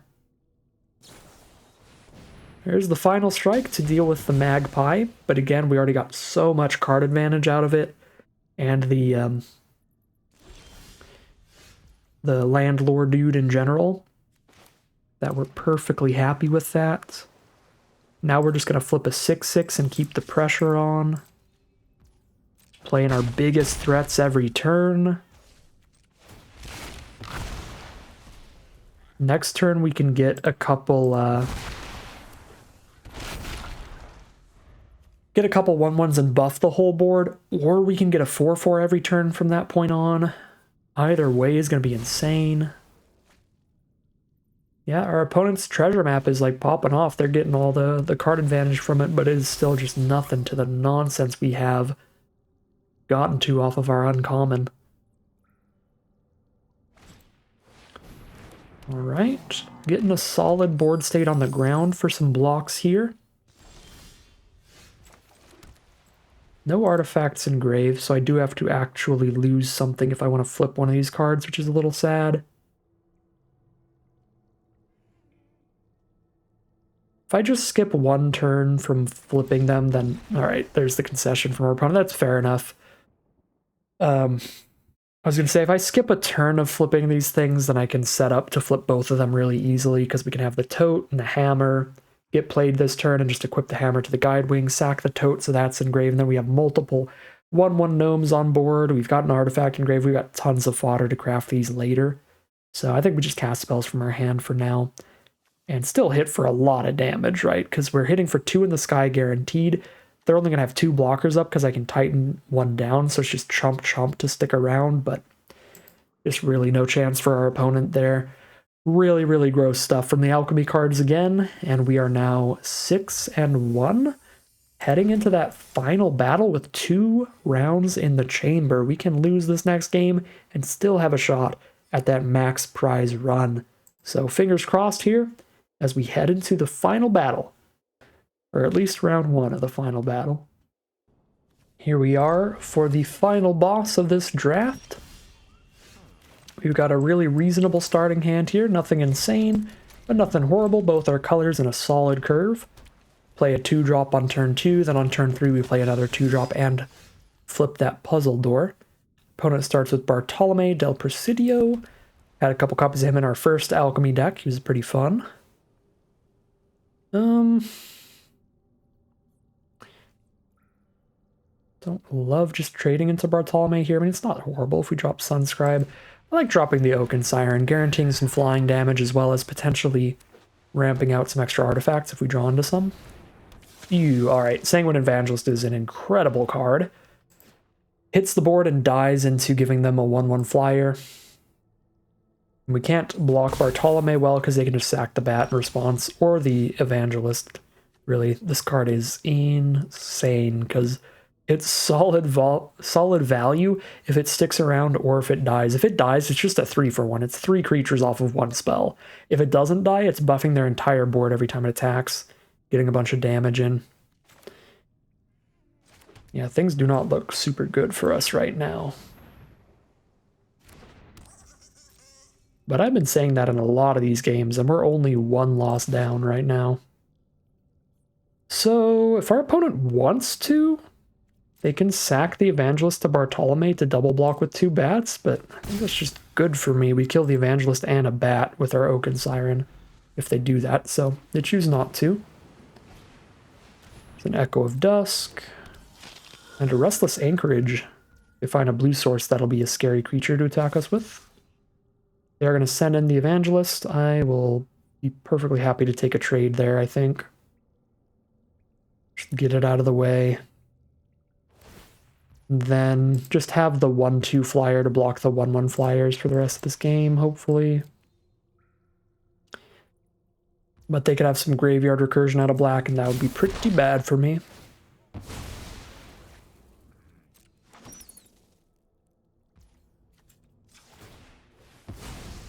Alright, puzzle door, what do we find? Probably should have cracked this first in case I hit a Cogwork Wrestler. That actually would have been pretty good for me. But we didn't hit a Cogwork Wrestler, so didn't get punished for it at least. Now we just drop the Cloud Guard and move on with our life. Yep. They've got the 1 white mana combat trick to kill the Siren. They can do it at any time, so no point really playing around it. It's going to get us, even if we try to block one of the 1/1s with the Siren.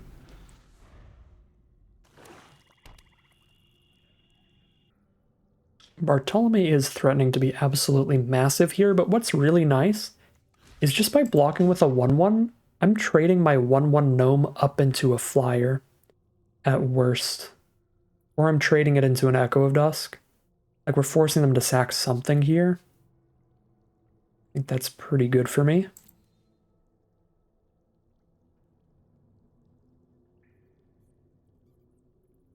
I mean, they don't have to. They could just trade it into Bartolome, but that'd be awesome.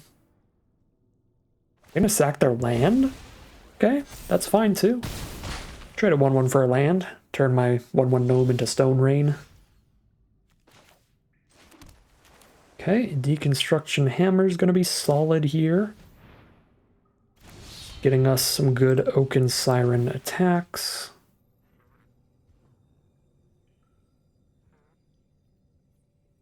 Although, Cloud Guard hits harder, and they don't have lifelink yet. So I'm going to jam in for more damage or leave up more blockers. They are cracking back pretty hard. I think I'm going to leave up more blockers here.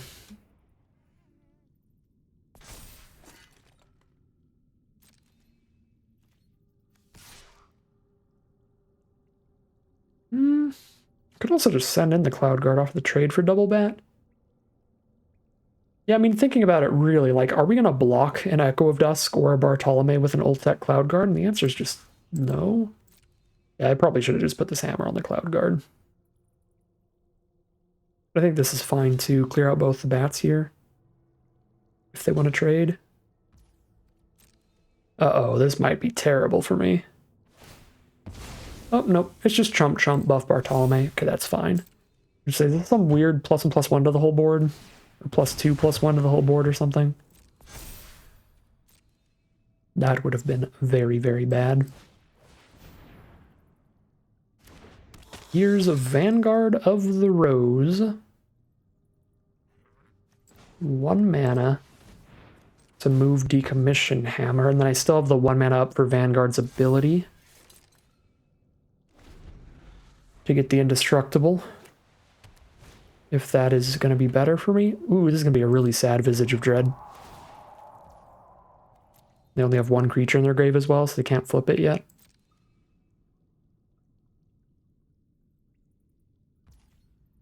There's my 2 lands for you to try to Thoughtseize if you want them. Alright, so Vanguard blocks Bartolome, and they sack the Echo of Dusk, so Vanguard just trades with the Echo of Dusk.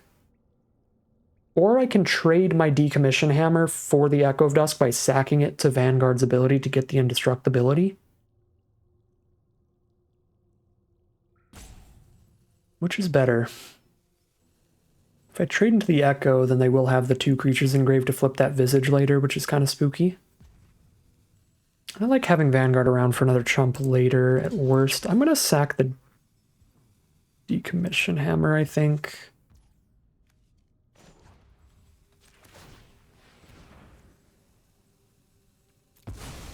Let them get the Visage here, but I'll keep the Vanguard around so I have another Bartolome chump at a later time. Yep, sack the Echo. So we're just trying to outrace by hitting for 4 in the sky every turn.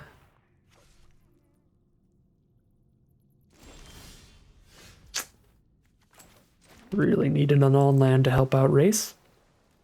Ideally. If I don't leave up a blocker, I'm just going to die, because they just need to play any permanent, basically, to kill me, because Bartolome can sacrifice the Visage. Oh, I guess Oaken Siren, because of the Vigilance, would count. But I'd also just be dead to removal spell if I attacked with Vanguard. They just removal spell Oaken Siren, and then play any permanent, and I'm dead. Wow, their discard spells are pretty terrible. The upside of just flooding in every game.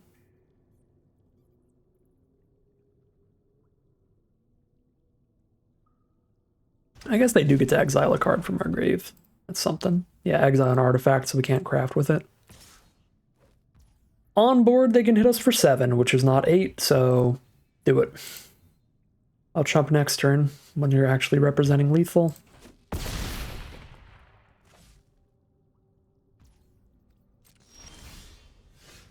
Oh my god, that's such a good draw. That is such a good draw. We hold up 3 blockers just by playing that.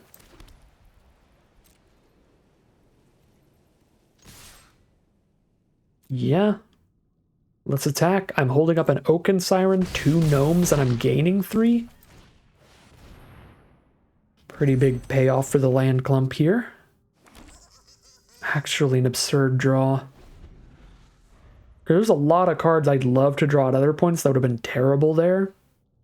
Like my 2 mana 2/1 Mythic Uncommons and stuff. But Tinker's Toad is just straight perfect. All we need is to just chump their gigantic creature for a couple turns and they're guaranteed dead here. And those are the chumpers for a couple turns. Here's the craft for the Visage, get their menacing threat out. But they're looking disturbingly close to dead. Just a swing or 2. They attack, they're dead on board. They block this, take 1, 2, 3, 4, 5? Nope, that's... Wait, 1, 2, 3, 4, 5, 6? Wait, they're not! Hold up, I'm wrong. Don't crack back for lethal if they attack. If I top deck removal, I do.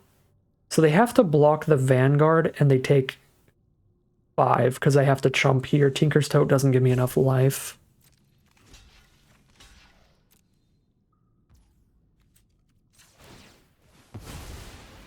They are dead to removal.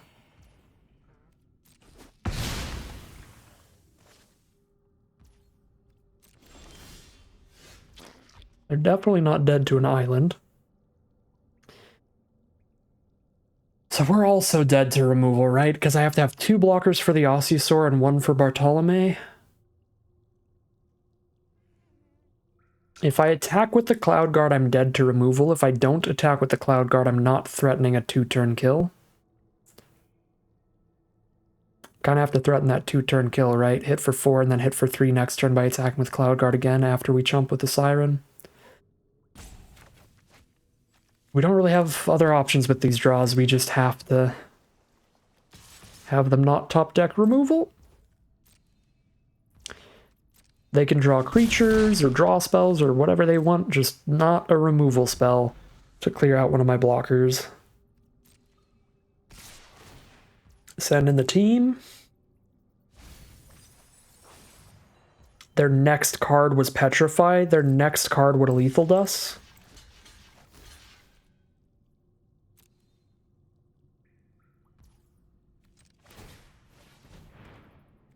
Might as well keep the Vanguard around so that if they have post-combat removal, they're still dead because we have 2 3-power creatures. There's the concession. They were 1 card from victory there. Like, we've had a lot of flood going on today. That's really the only unlucky thing that has happened. We've just been drawing a really, really high land count on average. But we have also just been getting really, really lucky in other ways with some absurd curves with the Mythic Uncommons those couple times, but really just a lot of these draws working out really well for us, like our opponent being 1 card away from the removal spell that would have killed us. That was the first mill they hit off the Ossisaur when they attacked and chose to mill there. And just like our opponents earlier, we needed just specifically our exile removal spells or things were going to go terribly, and said it out loud, and we just drew all the exile removal spells in the whole deck. Really, really solid run today. Honestly, when you count the flood and counteract it with the really lucky draws, probably just a little above average luck. Not like insanely high luck, but insanely high luck during the draft itself, I would say. Having our colors just be wide open and getting so many premium playables in this color pair gave us just an insane deck where there was even at least like 1 game there where I think I played really poorly a couple turns, but our cards were just so insane that they still pulled us back out of the hole we got ourselves into and found a big victory. So huge props to this deck. This thing was completely nuts. It was just a draft by numbers kind of draft pod. We started in blue-white. We got to stick to blue-white the entire draft. Our sideboard is completely blue-white, except for like some of our last picks that were just drafting for collection. Just a couple random black cards because there was nothing left in the pack. Like, look at all these other options we had. We had another Dusk Rose. We had another Radiant Smite. We had Aspirants we could have played. We had a Guardian we could have played. Just a really, really excellent draft pod for us, and gives us an absurd deck to top off this draft with a 2200 gem and 6-pack victory. But that is going to end today's video. As always, I'd like to thank my patrons and YouTube members for their support, as well as you for watching this video. If you're interested in seeing some more videos, you can always like, comment, and subscribe to tell the YouTube algorithm to send you some more in your recommended feed. If you'd like to catch me live, you can check out the Twitch channel in the link in the description below. And if you'd like to support the channel directly, you can check out the Patreon link in the description below. But other than that, as always, thank you very much for watching, and I'll see you again soon for some more Magic Arena.